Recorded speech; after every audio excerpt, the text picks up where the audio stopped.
Hello दोस्तों।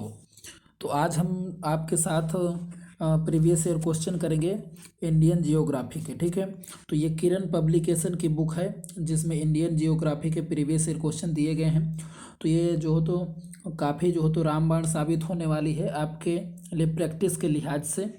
तो देखिए, हम यहाँ पे बिना टाइम को गंवाए हुए क्वेश्चनों की ओर बढ़ते हैं और साथ में हम थोड़ा सा इसका डिटेल से डिस्कशन करते चलेंगे। ठीक है, तो इसमें आज हम लगभग 70 क्वेश्चन करेंगे इसमें। ठीक है, तो देखिए पहला क्वेश्चन यहाँ पे क्या लिखा है।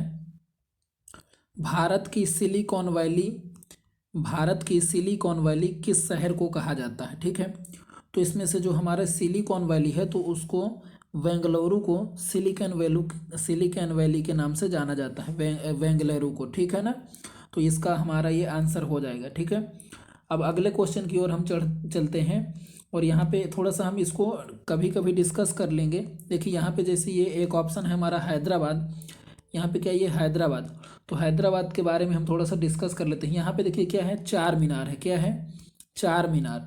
क्या है, चार मीनार है। तो आप इस तरीके से यदि आप कॉपी लेकर के बैठे हों तो इसको आपको थोड़ा सा बस शॉर्टकट में लिखना है, पूरा डिटेल से नहीं लिखना है। ठीक है, जैसे चार मीनार तो आप थोड़ा सा बस इसके लिए चार लिख सकते हैं, ऐसे चार चार बस हो गए। इससे आपको क्लू मिल जाएगा कि आपने क्या लिखा था, बस हो गया। इससे आपका क्विक रिवीजन हो सकता है।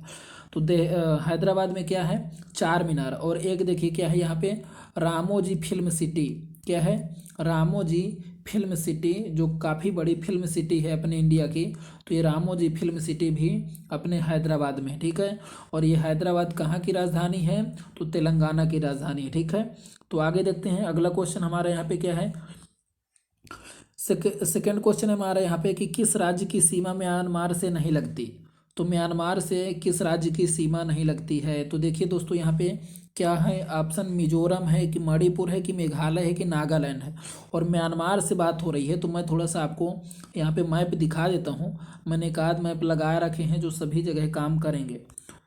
तो देखिए इस तरफ एक मैप लगा है, यहाँ पे देखते हैं। देखिए इस तरफ यहाँ पे हमारा ये, देखिए इस तरफ हमारा म्यांमार होगा। क्या होगा, इस तरफ म्यांमार होगा। और म्यांमार से बात करें कि म्यांमार की सीमा किससे नहीं लगेगी, तो ये देखिए ये हमारा यहाँ पे मेघालय है। क्या है, मेघालय है। और ये हमारा त्रिपुरा है, ये मिजोरम है, ये अरुणाचल प्रदेश है, और ये अपना नागालैंड है, और मणिपुर है इधर। ठीक है, तो हमारी किससे सीमा नहीं लगेगी, मेघालय से सीमा नहीं लगेगी। तो अपना क्वेश्चन का ऑप्शन कौन सा हो जाएगा, मेघालय वाला। तो ऑप्शन नंबर डी, इसका ऑप्शन नंबर डी, जिसकी म्यांमार के साथ सीमा नहीं लगती है। ठीक है, तो ऑप्शन नंबर डी इसका बिल्कुल ठीक है। अगला क्वेश्चन देखते हैं हम यहाँ पे। अगला क्वेश्चन हमारा यहाँ पे दिया है 82.5 डिग्री पूर्वी देशांतर भारत के लिए क्यों महत्वपूर्ण है, कैसे महत्वपूर्ण है। ठीक है, 82.5 डिग्री, तो जो 82.5 डिग्री है पूर्वी देशांतर, ये भारत की क्या है, मानक समय रेखा है। क्या है, भारत की मानक समय रेखा है, जो हमारे प्रयागराज के जो हो तो मिर्ज़ापुर के पास से होकर के जाती है। ठीक है, प्रयागराज से या तो ऑप्शन में नैनी आएगा या तो मिर्ज़ापुर आएगा। ठीक है, तो इनमें से हमारे किन किन राज्यों से जाती है इसको थोड़ा सा हम डिस्कस कर लेते हैं। ठीक है, तो इसको आप शॉर्टकट में लिखेंगे सबसे ऊपर। देखिए मैं इसका भी मैप दिखा देता हूँ यहाँ पे पीछे। इस पे देखिए, यहाँ पे आपको ये दिख रहा होगा, ये हमारी 82.5 डिग्री की लाइन है। 82.5 डिग्री की लाइन है, तो ये हमारे उत्तर प्रदेश को काट रही है। उत्तर प्रदेश को यहाँ पे देखिए यूपी को काट रही है, और थोड़ा सा हमारे एमपी को टच करते हुए ये हमारा एमपी है और ये यूपी है। तो पहले यूपी फिर एमपी, फिर यहाँ पे आ गया अपना छत्तीसगढ़, ये छत्तीसगढ़ हो गया। और इसके बाद ये अपना उड़ीसा है, ये उड़ीसा हो गया, और उड़ीसा के नीचे आंध्र प्रदेश। ठीक है, तो 5 राज्यों से होकर के इस तरीके से ये हमारी 82.5 डिग्री पूर्वी देशांतर जाती है, जो भारत की मानक समय रेखा है, प्रयागराज के पास मिर्ज़ापुर से होकर के जाती है। ठीक है, तो यहाँ पे देखिए, यहाँ पे जो तुम क्वेश्चन क्या था कि ये भारत की मानक समय का निर्धारण करती है। बिल्कुल ठीक ऑप्शन है ये, ऑप्शन नंबर जो एक है तो बिल्कुल ठीक है ना। तो ये ऑप्शन हमारा सही हो जाएगा 82.5 डिग्री के लिए। अब यहाँ पे अब यहाँ पे देखिए अगला क्वेश्चन हमारे यहाँ पे साथ क्या है, क्वेश्चन नंबर चौथा है, केरल की मौन घाटी किस लिए प्रसिद्ध है। यह केरल की मौन घाटी की विशेषता क्या है? तो भारत का एकमात्र सदाबहार वन है, कि ये महंगी इमारती लकड़ियों के लिए प्रसिद्ध है, कि पिकनिक के लिए अच्छा है, कि पादपों तथा प्राणियों की दुर्लभ प्रजातियों के लिए अच्छा है? कौन सा होगा दोस्तों, आप इसमें सोचिए। तो ये जो हमारा हो जाएगा यहाँ पे, तो इसमें पादप एवं प्राणियों की दुर्लभ प्रजातियाँ यानी जैव विविधता काफ़ी ज़्यादा है, ठीक है ना। अलग अलग प्रकार की जो हो तो पौधे और अलग अलग अलग प्रकार के जीव जंतु पाए जाते हैं। यहीं पर एक बंदर पाया जाता है जिसे शेर पूंछ बंदर बोलते हैं। क्या बोलते हैं? शेर पूंछ बंदर बोलते हैं, ठीक है। तो उसको आप मेरे कहने पर ज़रूर आप गूगल में डाल करके देखिएगा उसकी फ़ोटो। तो जो शेर पूंछ बंदर है उसकी जो पूंछ होती है तो वो शेर की तरह की होती है, शेर के जैसे की पूंछ होती है, ठीक है। और पूरे उसके बॉडी में काले बाल होते हैं, ठीक है, काले बाल होते हैं। और शेर की तरह की जैसे उसके बड़े बड़े बाल होते हैं गले में, वैसे उसके बाल भी होते हैं, ठीक है। तो यहाँ पर क्या है, जैव विविधता के लिए पादप और प्राणियों की दुर्लभ प्रजातियों के लिए केरल की मौन घाटी जो हो तो प्रसिद्ध है, ठीक है। तो अगला क्वेश्चन देखते हैं, क्वेश्चन नंबर 5। यहाँ पे क्या लिखा है? भारत की दक्षिणी छोर का नाम क्या है? भारत के दक्षिणी छोर का नाम क्या है? तो भारत के दक्षिणी छोर का नाम क्या हो जाएगा?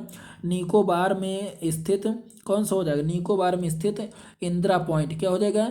इंदिरा पॉइंट हो जाएगा, ठीक है। यदि हम इसको नीचे से देखें, यहाँ पे जो हमारा है इंदिरा पॉइंट है। क्या है? इंदिरा पॉइंट अंडमान निकोबार में है दोस्तों। कहाँ पे है? अंडमान निकोबार में। तो ऊपर है अंडमान और नीचे है निकोबार, ठीक है। तो नीचे क्या है? निकोबार है। तो निकोबार में भी जो अलग अलग निकोबार है उनमें से ग्रेट निकोबार में है। किसे? ग्रेट निकोबार में। और ये जो इंदिरा पॉइंट है तो ये कहाँ से चालू होगा? 6 डिग्री 4 मिनट, 6 डिग्री 4 मिनट से, 6 डिग्री 4 मिनट से 37 डिग्री 37 डिग्री तक, 37 डिग्री तक, ठीक है, 37 डिग्री तक हमारा ऊपर रहेगा। 37 डिग्री 6 मिनट तक, 37 डिग्री 6 मिनट तक। इसके आगे और भी दोस्तों इसमें से क्वेश्चन है तो हम समय के साथ डिस्कस करते चलेंगे। और यदि हम यहाँ पे पीछे बात करें, गुजरात के पास पीछे बात करें अक्षांश रेखा का, तो यहाँ पे क्या है? 68 degree 68 degree 68 degree 7 minute, 68 degree 7 minute. और इधर यदि पूर्वी बात करें तो ये हमारा हो जाएगा 98 degree 25 minute, 98 degree 25 minute, 98 degree 25 minute, ठीक है। तो इसको आप मेरे साथ बोलते चलेंगे और याद भी करते चलेंगे। इसको बहुत ज़्यादा दिमाग में प्रेशर करके रटना नहीं है, ठीक है। तो यहाँ पर मैंने देखिए पीछे क्या लिखा? 68 डिग्री 7 मिनट। यहाँ पे आगे क्या लिखा? यहाँ पे आगे लिखा 98 degree 7 minute, 98 degree 25 minute, 98 degree 25 minute. और नीचे क्या लिखा? 6 डिग्री 4 मिनट। और ऊपर क्या लिखा? 37 डिग्री 6 मिनट, ठीक है। तो ऊपर जो हमारा बिंदु है तो इंदिरा कोल है। क्या है? इंदिरा कोल। और जो हमारा नीचे है तो इंदिरा पॉइंट। और इस तरफ अरुणाचल प्रदेश में क्या है? किबथू। क्या है? किबथू। और इस तरफ हमारा क्या है? इस तरफ है हमारा क्या? गोहर मोती, जो गुजरात में है, ठीक है। तो आप इसको पूरी तरीके से याद कर लीजिएगा, ठीक है। इससे रिलेटेड क्वेश्चन अभी आपको आगे और मिलने वाला है। चलिए देखते हैं इसमें ऑप्शन कौन सा हो जाएगा? ऑप्शन नंबर 3, ठीक है। अगले क्वेश्चन की ओर बढ़ते हैं। अगला क्वेश्चन हमारे साथ यहाँ पे आंध्र प्रदेश और तमिलनाडु के तटीय भूभाग को क्या कहते हैं? तो आंध्र प्रदेश और तमिलनाडु के तटीय भूभाग को क्या कहते हैं, ठीक है। तो ये हमारा हो जाएगा क्या? ये हमारा हो जाएगा यहाँ पे ऑप्शन नंबर आंध्र कोरोमंडल तट। कौन सा हो जाएगा? कोरोमंडल तट, ठीक है। अब इसके लिए मैं थोड़ा सा इमेज लाया हूँ, उससे हम डिस्कशन कर लेते हैं, ठीक है। तो देखिए साथियों, यहाँ पे जो ये आंध्र प्रदेश और ये तमिलनाडु, ठीक है। तो ये हमारा जो तट कहलाएगा, तो ये कौन सा तट होगा? ये हमारा हो जाएगा कोरोमंडल। कौन सा? कोरोमंडल। को से कोरोमंडल, ठीक है। और यहाँ पे देखिए ये हमारा उड़ीसा दिख रहा है ऊपर, तो उड़ीसा वाले को उत्कल तट। कौन सा? उत्कल तट। क्या बोलेंगे? उत्कल तट, ठीक है, उत्कल तट बोलेंगे। और यहाँ पे ये हमारा हो जाएगा कोरोमंडल तट। और यदि हम पीछे की तरफ देखेंगे तो इसको बोलेंगे मालाबार तट। कौन सा तट? मालाबार तट। कौन सा तट? मालाबार तट। कौन सा तट? मालाबार तट। लेकिन यदि ऊपर देखेंगे, इसमें ऊपर यदि देखेंगे तो इसको बोलेंगे कोंकण तट। कौन सा बोलेंगे? कोंकण तट बोलेंगे, कोंकण तट, ठीक है। तो मुझे उम्मीद है कि आपको क्लियर हो गया होगा। अब चलिए क्वेश्चन की ओर बढ़ते हैं हम यहाँ पे। और क्वेश्चन नंबर हमारा यहाँ पे था क्वेश्चन नंबर 6। तो जो हमारा आंध्र प्रदेश और तमिलनाडु का जो भूभाग है तो कौन सा तट हो जाएगा? कोरोमंडल तट। तो ऑप्शन नंबर 2 बिल्कुल ठीक हो जाएगा। अब अगले क्वेश्चन की ओर बढ़ते हैं। किस भारतीय राज्य की तट रेखा सबसे लंबी है? तो देखिए सबसे लंबी तट रेखा, सबसे लंबी तट रेखा, ठीक है। तो फिर से हम यहाँ पे चलते हैं और मैप से मैं आपको ज़्यादातर चीज़ें डिस्कस करवा दूंगा, ठीक है। तो देखिए यहाँ पे हम देखते हैं यहाँ पे कि जो गुजरात है, तो गुजरात की जो तटीय सीमा होती है तो सबसे बड़ी होती है। तो गुजरात की जो तटीय सीमा होती है वो सबसे बड़ी है, किसकी? गुजरात की। और गुजरात के बाद जो सबसे बड़ी सीमा है तो वो अपनी किसकी है? आंध्र प्रदेश की। किसकी है? आंध्र प्रदेश की। यहाँ पे आपको देखने में लग भी रहा होगा कि इसकी सीमा सबसे लंबी है, ठीक है। तो पहले गुजरात की, फिर आंध्र प्रदेश की, और इसके बाद सबसे बड़ी लंबी सीमा तमिलनाडु की। इसके बाद सबसे बड़ी लंबी सीमा तमिलनाडु की। तो तीन हैं, कौन कौन से? सबसे पहले गुजरात आएगा, फिर इसके बाद आएगा आंध्र प्रदेश, फिर आएगा आंध्र प्रदेश, और आंध्र प्रदेश के बाद आएगा अपना तमिलनाडु, ठीक है। तो आपको तीन याद रखने हैं। और सबसे कम यदि पूछेगा तो सबसे कम आपको गोवा वाली याद रखना। कौन सी? गोवा वाली याद रखना, ठीक है। तो क्वेश्चन की तरफ बढ़ते हैं हम यहाँ पे। अब देखिए यहाँ पे क्या लिखा है, किस भारतीय राज्य की तट रेखा सबसे लंबी है? तो यहाँ पर ऑप्शन के हिसाब से हमारा कौन सा हो जाएगा? आंध्र प्रदेश हमारा दिया है तो आंध्र प्रदेश, ठीक है। आंध्र प्रदेश दिया है, और आंध्र प्रदेश के बाद अपना आता है तमिलनाडु, ठीक है। तो बिल्कुल ठीक ऑप्शन हो जाएगा हमारा एक। अब क्वेश्चन नंबर 8 की ओर बढ़ते हैं, और क्वेश्चन नंबर हमारा यहाँ पे 8 दिया है। क्वेश्चन नंबर यहाँ पे 8 हमारा दिया है दोस्तों, कि दीव एक द्वीप है। दीव जो है तो एक द्वीप है। कैसा द्वीप है? दमन से हटकर, गोवा से हटकर, गुजरात से हटकर, कि महाराष्ट्र से हटकर? तो ये अपना हो जाएगा गुजरात से हट करके। कहाँ से हट करके? गुजरात से हट करके, ठीक है। तो देखिए साथियों, मैं यहाँ से फिर से मैप के पास आया हूँ आपको लेकर के। अब यहाँ पे देखिए, यहाँ पे ये अपना दमन है। कौन है? यहाँ पे इस जगह पर दमन है, जहाँ पे मैं रेड मार्क कर रहा हूँ, तो इस जगह पर अपना दमन पड़ता है, ठीक है। लेकिन यदि हम दीव की बात करें, दीव की बात करें तो दीव अपना इस जगह पे पड़ता है। और यहाँ पे जो हो तो दीव दमन इतने बड़े नहीं है। मैं आपको समझाने के लिए यहाँ पे इस तरीके से देखिए, यहाँ पे इस तरीके से जो दीव पड़ता है, तो दीव जो है तो जब पड़ता है तो इसके चारों तरफ इस तरीके से पानी है, ठीक है। क्या है? पानी, एक तरीके का डेल्टा है। यहाँ पे क्या है? डेल्टा है। तो जो दीव है तो वो अलग हो जाता है, किससे? गुजरात से, डेल्टा के कारण, ठीक है। और दमन यहाँ पे हमारा पड़ता है, इस जगह पर दमन है और इस जगह पर दीव पड़ता है, ठीक है। तो यही क्वेश्चन था हमारा कि जो दीव है तो किससे अलग होगा?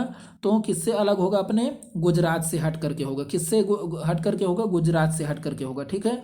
तो उम्मीद है कि क्वेश्चन आपको पता चल गया होगा। अब क्वेश्चन नंबर 9 की ओर बढ़ते हैं। यहाँ पे लिखा है, निम्न में से किसको भारत की श्रिम्प राजधानी कहते हैं? तो श्रिम्प राजधानी अपन नेल्लूर को बोलते हैं। किसको बोलते हैं? नेल्लूर को बोलते हैं। श्रिम्प का अर्थ होता है, श्रिम्प का अर्थ होता है झींगा मछली। किसका? झींगा मछली, ठीक है ना। तो जो नेल्लूर है, तो नेल्लूर में झींगा का पालन सर्वाधिक होता है, ठीक है। झींगा का पालन सर्वाधिक होता है, तो इसलिए हम श्रिम्प राजधानी नेल्लोर को कहते हैं, ठीक है। अगले क्वेश्चन की ओर बढ़ते हैं हम। यहाँ पे माजुली संसार का सबसे बड़ा नदी द्वीप है, किस राज्य में स्थित है? तो असम में स्थित है। कहाँ पर स्थित है?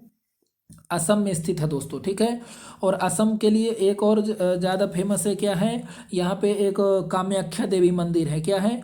कामाख्या देवी मंदिर। क्या है? कामाख्या देवी मंदिर। और यहीं पे एक मेला लगता है, अम्बुबाची मेला, ठीक है। अम्बुबाची मेला, ठीक है। तो इस तरीके से आप याद रखेंगे। और बताइए, मिजोरम की राजधानी क्या है? मिजोरम की राजधानी आइजोल। क्या है? मिजोरम की राजधानी आइजोल। क्या है? आइजोल, ठीक है। अरुणाचल प्रदेश की क्या है? अरुणाचल प्रदेश की क्या है? त्रिपुरा की क्या है?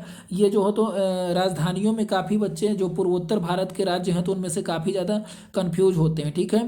तो इसलिए मैं आपको बार बार बोलता हूँ, तो इनको आप याद भी कर सकते हैं। तो अरुणाचल प्रदेश की अपनी क्या हो जाएगी? ईटानगर। क्या हो जाएगी? ईटानगर हो जाएगी, ईटानगर, ठीक है। और यदि त्रिपुरा की बात करें तो अगरतला हो जाएगी। क्या हो जाएगी? अगरतला। और मिजोरम की आइजोल, ठीक है। मिजोरम की आइजोल। और असम की दिसपुर, ठीक है। तो कभी कभी जैसे रीजनिंग में क्वेश्चन आ जाते हैं, इनको जो हो तो मैच करने के लिए आ जाएगी राजधानी से लेकर के, तो उसमें थोड़ा सा आपको दिक्कत हो सकती है ना। तो इसमें साथियों क्या हो जाएगा? अपना असम हो जाएगा, ठीक है। असम हो जाएगा।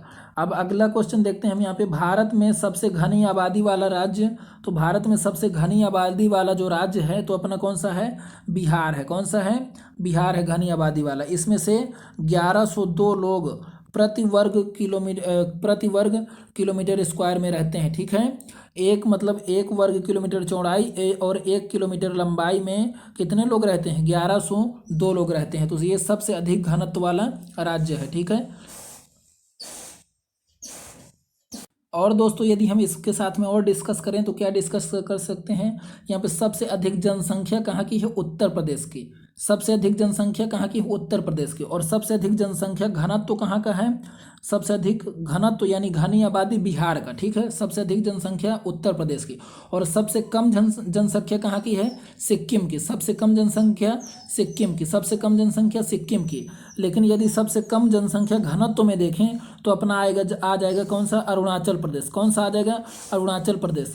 इसमें मात्र 17 व्यक्ति रहते हैं। कितने व्यक्ति, 17 व्यक्ति 1 किलोमीटर लंबाई और 1 किलोमीटर चौड़ाई में। प्रति वर्ग 1 किलोमीटर में 17 व्यक्ति रहते हैं, ठीक है। और इसमें से 1102 व्यक्ति बिहार में रहते हैं, ठीक है। तो सबसे अधिक जनसंख्या घनत्व बिहार में, और सबसे कम जनसंख्या घनत्व अरुणाचल प्रदेश में। यदि सबसे अधिक आबादी देखें तो उत्तर प्रदेश में, सबसे कम आबादी देखें तो अपने सिक्किम में, ठीक है।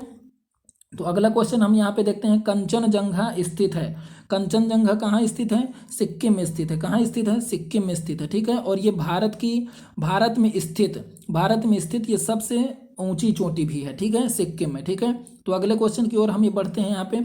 और अगला क्वेश्चन यहाँ पे हमें क्या मिलेगा कि यहाँ पे देखिए लिखा है कि देशों में निम्नलिखित समूहों में से किसके साथ अरुणाचल प्रदेश की सीमा साझा नहीं होती। यह अरुणाचल प्रदेश किसके साथ सीमा नहीं बनाता है। तो देखिए कौन सा यहाँ पे अरुणाचल प्रदेश के साथ सीमा नहीं बनाएगा।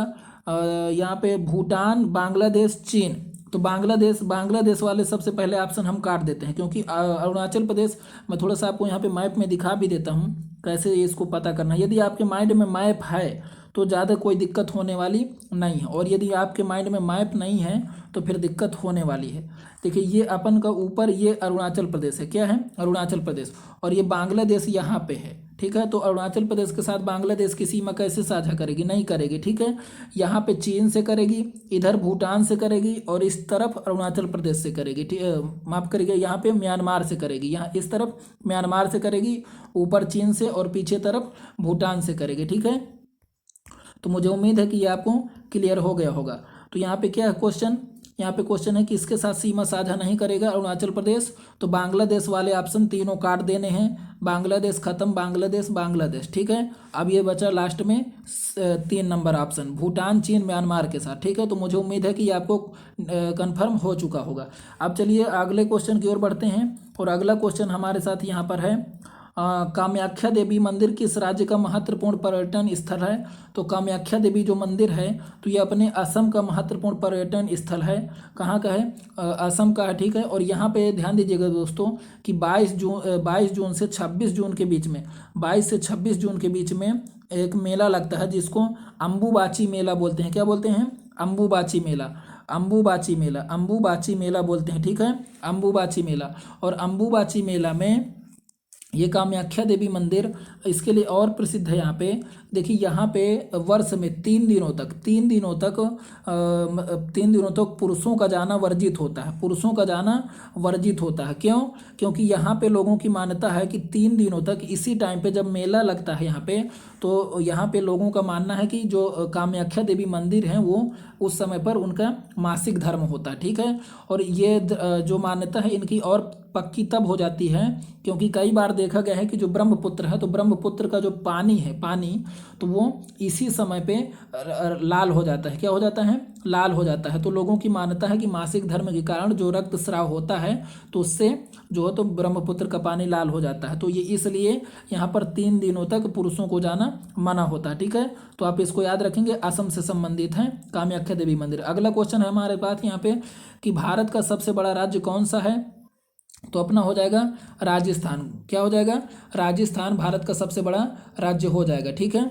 अब इसमें थोड़ा सा राजस्थान बस नहीं याद रखना है, इसके साथ में और क्या याद रखेंगे। देखिए सबसे ज़्यादा राजस्थान है, फिर इसके बाद अपना कौन सा है, एमपी है, मध्य प्रदेश है, और एमपी के बाद फिर अपना सबसे बड़ा राज्य कौन सा है, एमपी के बाद फिर आएगा महाराष्ट्र। कौन सा आएगा, महाराष्ट्र। और फिर महाराष्ट्र के बाद अपना आएगा यूपी। क्या आएगा, यूपी। और यूपी के बाद आएगा अपना गुजरात। और सबसे छोटा राज्य कौन सा होगा, एरिया वाइज सबसे छोटा राज्य कौन सा हो जाएगा, गोवा। कौन सा हो जाएगा, गोवा। तो आपको ये पूरा याद रखना, ठीक है। राजस्थान, मध्य प्रदेश, महाराष्ट्र, यूपी, गुजरात और गोवा। ठीक है, गुजरात और ये यूपी याद भी ना हो तो कम से कम आगे के 3 जरूर याद रहने चाहिए। ठीक है, तो मुझे उम्मीद है कि आपको क्लियर हो चुका होगा। तो सबसे बड़ा राज्य कौन सा हो जाएगा? राजस्थान, सबसे बड़ा राज्य राजस्थान। ठीक है, अगले क्वेश्चन की ओर बढ़ते हैं यहाँ पर। और यहाँ पर क्या लिखा है? आराकाम योमा प्रसार उस हिमालय का है जो स्थित है। तो आराकामयोम जो है, तो ये हिमालय का ऐसा हिस्सा है जो म्यांमार में विस्तारित है। कहाँ पर? म्यांमार में विस्तारित है। ठीक है, कहाँ पर विस्तारित है? म्यांमार में विस्तारित है। ठीक है, देखिए दोस्तों, यहाँ पे हम फिर से मैप के पास आए हैं और यहाँ पे देखिए इस तरीके से ये है हमारा आराकामयोम पर्वत। ठीक है, आराकामयोम पर्वत इस तरीके से अपने म्यांमार के साथ बॉर्डर बनाते हुए अपने पूर्वोत्तर भारत के साथ लगा हुआ। ठीक है, अब इसमें यहाँ पे हमें ये देखना है कि यहाँ पे जो चोटियाँ हैं, कुछ जो पहाड़ियाँ हैं, तो यहाँ पे हैं अपनी पटकाई पहाड़ियाँ। कौन सी? पटकाई पहाड़ियाँ, जो अपने अरुणाचल प्रदेश में है। फिर यहाँ पे नागालैंड में है अपनी, कौन सी? नागालैंड में है नागा पहाड़ियाँ। और मिजोरम में यहाँ पे लास्ट में कौन सी हैं? लुसाई पहाड़ियाँ। कौन सी पहाड़ियाँ? लुसाई पहाड़ियाँ। और यदि पूरे आराकाम पर्वत की बात करें तो इसमें से जो सबसे ऊंची चोटी है तो नामातुंग है। क्या है?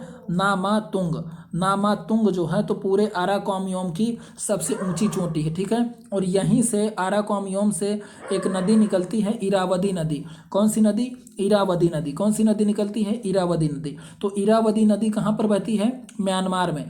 तो कई बार ये क्वेश्चन आ चुका है कि म्यांमार की सबसे प्रमुख नदी कौन सी है? तो इरावदी नदी है। ठीक है, जितनी भी दोस्तों मैं बातें बता रहा हूँ तो ये सब क्वेश्चन आ चुके हैं। ठीक है, और ये प्रीवियस ईयर क्वेश्चन सभी आए हुए हैं, आगे आपको बहुत सारे क्वेश्चन मिलेंगे तो आप ध्यान देंगे। इसकी म्यांमार की सबसे इंपॉर्टेंट नदी कौन सी है? मुख्य नदी इरावदी नदी। ठीक है, तो इसको भी आप याद रखेंगे, इरावदी नदी। ठीक है, तो इस तरीके से आपको याद रखना है। अब अपने हम क्वेश्चन की ओर बढ़ते। अब यहाँ पे अगला क्वेश्चन हमारे साथ कि आबू पहाड़ियों का गुरु शिखर किस पर्वत श्रृंखला की सबसे ऊंची चोटी है? तो ये है अपने अरावली की। ठीक है, अरावली की। अब अरावली का हम पोस्टमार्टम यहाँ पे कर लेते हैं। देखिए अरावली अपने कहाँ पे है? राजस्थान में। कहाँ पे है? राजस्थान में। कहाँ पर है? राजस्थान में। अब राजस्थान में ये इस तरीके से है, राजस्थान में। ठीक है, गुजरात से लेकर के और ये दिल्ली तक है। ठीक है, गुजरात से लेकर दिल्ली तक। तो यहाँ पे मुख्य रूप से जो मेन पार्ट है तो वो राजस्थान में है। अब यहाँ पे देखिए अरावली जो है, तो अरावली में अरावली से 2-3 नदियाँ निकलती हैं। एक लूनी नदी निकलती है, एक पश्चिमी हिस्से से साबरमती निकलती है, स्वर्ण रेखा नदी निकलती है और इस तरफ पूर्व की तरफ एक बनास नदी मिलती है। और जब ये बनास नदी इस तरफ से जब चंबल नदी आती है तो चंबल नदी में जाकर के मिल जाती है ये बनास नदी। ठीक है, ये बनास नदी चंबल में मिल जाती है और इधर से लूनी नदी, साबरमती नदी आकर के ये अरब सागर में गिर जाती हैं। तो क्वेश्चन कई बार आएगा कि लूनी नदी कहाँ से निकलती है? तो ऑप्शन रहेगा कि अरावली के पश्चिमी हिस्से से। ठीक है, साबरमती कहाँ से निकलती है? तो अरावली के पश्चिमी हिस्से से। ठीक है, तो इस तरीके से ऑप्शन दिए होंगे। अब यहाँ पे और हमको क्या डिस्कस करना है? यहाँ पे जो गुरु शिखर है, तो यहाँ पे ये माउंट आबू, पहले माउंट आबू पहाड़ी पे है। ठीक है ना, अरावली के माउंट आबू पहाड़ी में गुरु शिखर चोटी है। तो इसकी जो इसकी जो ऊंचाई है तो कितनी है? 1722 मीटर। कितनी है? 1722 मीटर। तो इसको आप बिल्कुल याद रखेंगे, 1722 मीटर इसकी ऊंचाई है। ठीक है, अब देखिए ये जो अगले ऑप्शन है तो इनको हम आगे, इसमें उससे क्वेश्चन है तो हम आगे डिस्कस कर लेंगे पूरा। ठीक है, अब देखिए अगले क्वेश्चन की ओर हम बढ़ते हैं। यहाँ पे लिखा है भारत में कुल्लू घाटी निम्नलिखित में से किस खेती के लिए प्रसिद्ध है? तो कुल्लू की जो घाटी है तो वो अपने सेब के लिए प्रसिद्ध है। ठंडे प्रदेश में जम्मू कश्मीर में कुल्लू घाटी में सेब ही होंगे। ठीक है, तो अब यहाँ पे कुल्लू के बारे में थोड़ा सा हम यहाँ पे समझ लेते हैं। कुल्लू जो घाटी है, कुल्लू घाटी में ब्यास नदी बहती है। कौन सी? ब्यास नदी यहाँ से होकर के गुजरती है। कौन सी नदी? ब्यास नदी यहाँ से होकर के गुजरती है। और कुल्लू घाटी में एक गर्म जल का जलप्रपात है, उसका क्या नाम है? मणिकर्ण। क्या नाम है? मणिकर्ण। ठीक है, तो क्वेश्चन आएगा कि गर्म जल का प्रपात कौन सा है? तो मणिकर्ण गर्म जल का जलप्रपात है। ठीक है, तो इस तरीके से आपको बिल्कुल इसको याद कर लेना। ठीक है, और सबसे अधिक अभी इसको देखिए, थोड़ा सा हम सब ऑप्शन को डिस्कशन कर लेते हैं। जो स्ट्रॉबेरी है तो ये हरियाणा में होती है। कहाँ पर होती है? हरियाणा में सबसे अधिक होती है। जो आलू होते हैं, तो आलू सबसे ज़्यादा यूपी में उगाए जाते हैं। कहाँ पर? यूपी में सबसे ज़्यादा आलू की फसल होती है। यदि सेब की बात करें तो सेब सबसे अधिक कहाँ पर होता है? सेब सबसे अधिक होता है अपने जम्मू कश्मीर में। कहाँ पर होता है? जम्मू कश्मीर में। लेकिन इसमें क्वेश्चन जो है तो हिमाचल प्रदेश से रिलेटेड था। कुल्लू घाटी कहाँ पर है? हिमाचल प्रदेश में। ठीक है, अब यहाँ पे देखिए अंगूर की बात करें तो ये अपना होता है महाराष्ट्र में। कहाँ पर होता है? महाराष्ट्र में। ठीक है, तो ये पोस्टमार्टम हो चुका है इसका। अब अगले क्वेश्चन की ओर बढ़ते हैं हम। यहाँ पे क्या लिखा है? निम्नलिखित में से कौन सा भारत का सबसे ऊंचा पर्वत शिखर है? तो ये अपना हो जाएगा केटू गार्डविन ऑस्टिन। क्या हो जाएगा? केटू गार्डविन ऑस्टिन। केटू गार्डविन ऑस्टिन जो है दोस्तों ध्यान दीजिएगा कि ये अपना किस श्रेणी में है, आएगा कि किस श्रेणी में है? तो काराकोरम श्रेणी में। किस श्रेणी में?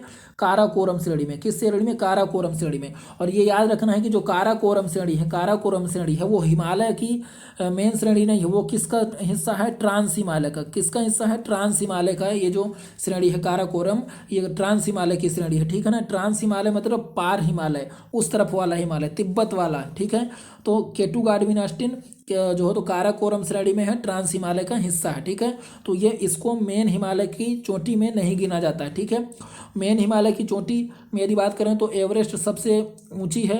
दूसरे नंबर की बात करें तो अपना कंचनजंगा है। ठीक है, कंचनजंगा दूसरे नंबर की है। ठीक है, लेकिन यदि पूरी ऊंचाई में बात करेंगे तो पहले नंबर की एवरेस्ट, दूसरे नंबर की केटू गार्डविन ऑस्टिन, तीसरे नंबर की कंचनजंगा। विश्व में यही क्रम है। ठीक है, विश्व में सबसे ऊंची एवरेस्ट, दूसरे नंबर में केटू गार्डविन ऑस्टिन, तीसरे नंबर में कंचनजंगा। तो कंचनजंगा अपने जो है तो सिक्किम में स्थित है, और केटू गार्डविन ऑस्टिन की बात करें तो ये अपने पीओके में है। ठीक है, और एवरेस्ट जो अपने हैं तो नेपाल में। ठीक है, तो इस तरीके से अब हम अगले क्वेश्चन की ओर बढ़ते हैं। और यहाँ पे हमारा अगला क्वेश्चन नंबर 20 दिखा है। 20 क्या लिखा है यहाँ पे? क्वेश्चन नंबर 20 है हमारा यहाँ पे, निम्नलिखित में से किसको सह्याद्री पर्वतमाला कहा जाता है? तो पश्चिमी घाट को सह्याद्री पर्वतमाला भी बोला जाता है। किसको? पश्चिमी घाट को सह्याद्री पर्वतमाला भी बोला जाता है दोस्तों। ठीक है, अब अगले क्वेश्चन की ओर हम बढ़ते हैं यहाँ पे। तो अगला क्वेश्चन है हमारे यहाँ पे, देखिए क्या है? हिमालय के स्थान पर कौन सा सागर विद्यमान था? तो हिमालय के स्थान पर टेथिस सागर विद्यमान था। कौन सा सागर? टेथिस सागर विद्यमान था। अब इसका थोड़ा सा पोस्टमार्टम कर लेते हैं हम यहाँ पे।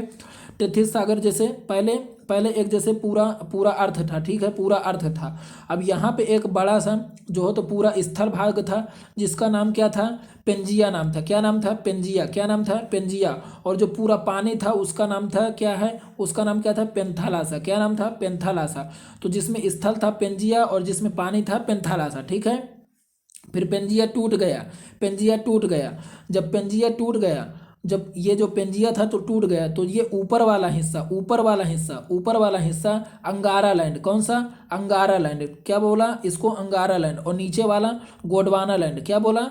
गोंडवाना लैंड। ठीक है, तो इसको आप बिल्कुल याद रखेंगे, आगे इसका क्वेश्चन है इससे रिलेटेड। ठीक है, तो टेथिस सागर था, कहाँ पे था? जहाँ पर आज हिमालय है तो वहाँ पर टेथिस सागर था। ठीक है, अगला क्वेश्चन की ओर हम बढ़ते हैं। यहाँ पे पाक स्टेट किसके बीच स्थित है? तो पाक स्टेट किसके बीच स्थित है? बंगाल की खाड़ी तथा मन्नार की खाड़ी। बंगाल की खाड़ी तथा मन्नार की खाड़ी।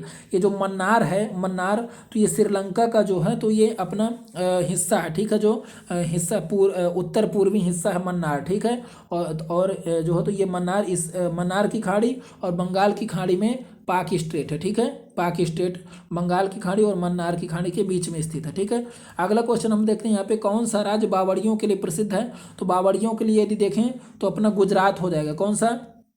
गुजरात अपना बावड़ियों के लिए प्रसिद्ध है। अब गुजरात का इसका थोड़ा सा देखते हैं क्या है।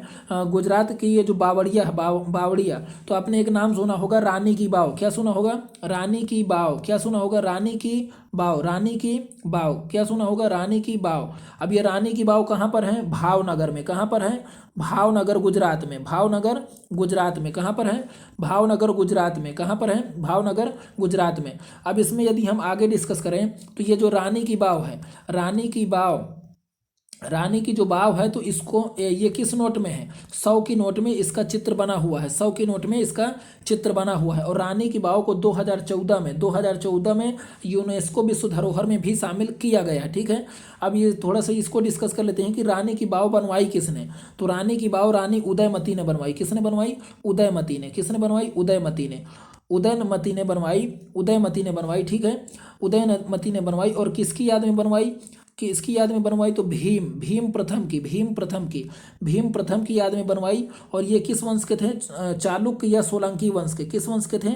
चालुक्य या सोलंकी वंश के थे। किस वंश के थे? चालुक्य या सोलंकी वंश के थे, ठीक है। और इसमें थोड़ा सा आपने नाम सुना होगा कि भीम द्वितीय, मोहम्मद गौरी का नाम तो जरूर सुना होगा। तो मोहम्मद गौरी जो था, तो मोहम्मद गौरी की लड़ाई हुई थी 1178 में भीम द्वितीय के साथ। किसके साथ? भीम द्वितीय के साथ। भीम द्वितीय के साथ मोहम्मद गौरी की लड़ाई हुई थी, जिसमें मोहम्मद गौरी बहुत बुरी तरीके से पराजित हुआ था, ठीक है। तो इसमें आप याद रखेंगे कि जो भीम द्वितीय हैं तो वो भीम प्रथम के ही पूर्वज थे, ठीक है। तो इसको आपको पूरी तरीके से क्लियर कर लेना। बस यहाँ पे थोड़ा सा एक चीज़ मैं करेक्ट करना चाहूँगा। मैं यहाँ पे मैंने भावनगर बोल दिया है, तो गुजरात के भावनगर में नहीं है, गुजरात के पाटन में है। कहाँ पर है? पाटन में है। तो इसके लिए थोड़ा सा मैं माफ़ी चाहता हूँ आपसे। अब देखिए अगले क्वेश्चन की ओर हम यहाँ पे बढ़ते हैं। भारत के भौगोलिक मानचित्र को कौन तैयार करता है? तो भारत के भौगोलिक मानचित्र को अपना कौन तैयार करता है? भारतीय सर्वेक्षण विभाग। कौन तैयार करता है? भारतीय सर्वेक्षण विभाग तैयार करता है, ठीक है। भारतीय सर्वेक्षण विभाग की स्थापना कब की गई थी? तो 1767 में की गई थी।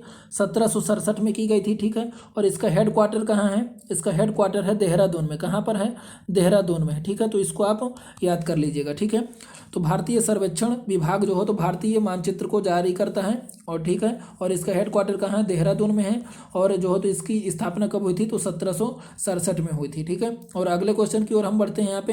तो अगला क्वेश्चन अपना यहाँ पे दिया है, भारत का सबसे बड़ा संघ राज्य क्षेत्र कौन सा है? तो भारत का सबसे बड़ा जो संघ राज्य क्षेत्र है वो अपना हो जाएगा कौन?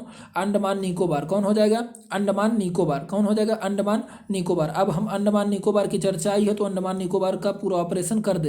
तो देखिए दोस्तों, यहाँ पे अंडमान की बात हो रही थी। तो देखिए अंडमान में कितने द्वीप हैं? अंडमान में लगभग 320 द्वीप हैं। कितने द्वीप हैं? लगभग 320, माफ करिएगा 220, लगभग 220 द्वीप हैं। कितने द्वीप हैं? 220 द्वीप हैं। तो यहाँ पे देखिए अंडमान में ये ऊपर वाला, मैं थोड़ा सा इसको जूम करता हूँ। यहाँ पे देखिए, यहाँ पे ये ऊपर इस तरफ का हिस्सा क्या है? नॉर्थ अंडमान। क्या है? नॉर्थ अंडमान। और ये वाला क्या है? मिडिल अंडमान। कौन सा है? मिडिल अंडमान। कौन सा है? मिडिल अंडमान।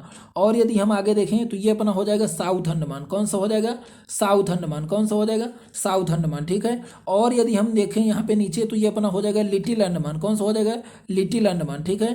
तो ये लिटिल अंडमान हो गया। अब यहाँ पे हम, ये अंडमान हो गए। अब निकोबार की तरफ चलते हैं। यहाँ पे यदि निकोबार की बात करें तो ये है अपना कार निकोबार। कौन सा है? कार निकोबार। क्या है? कार निकोबार।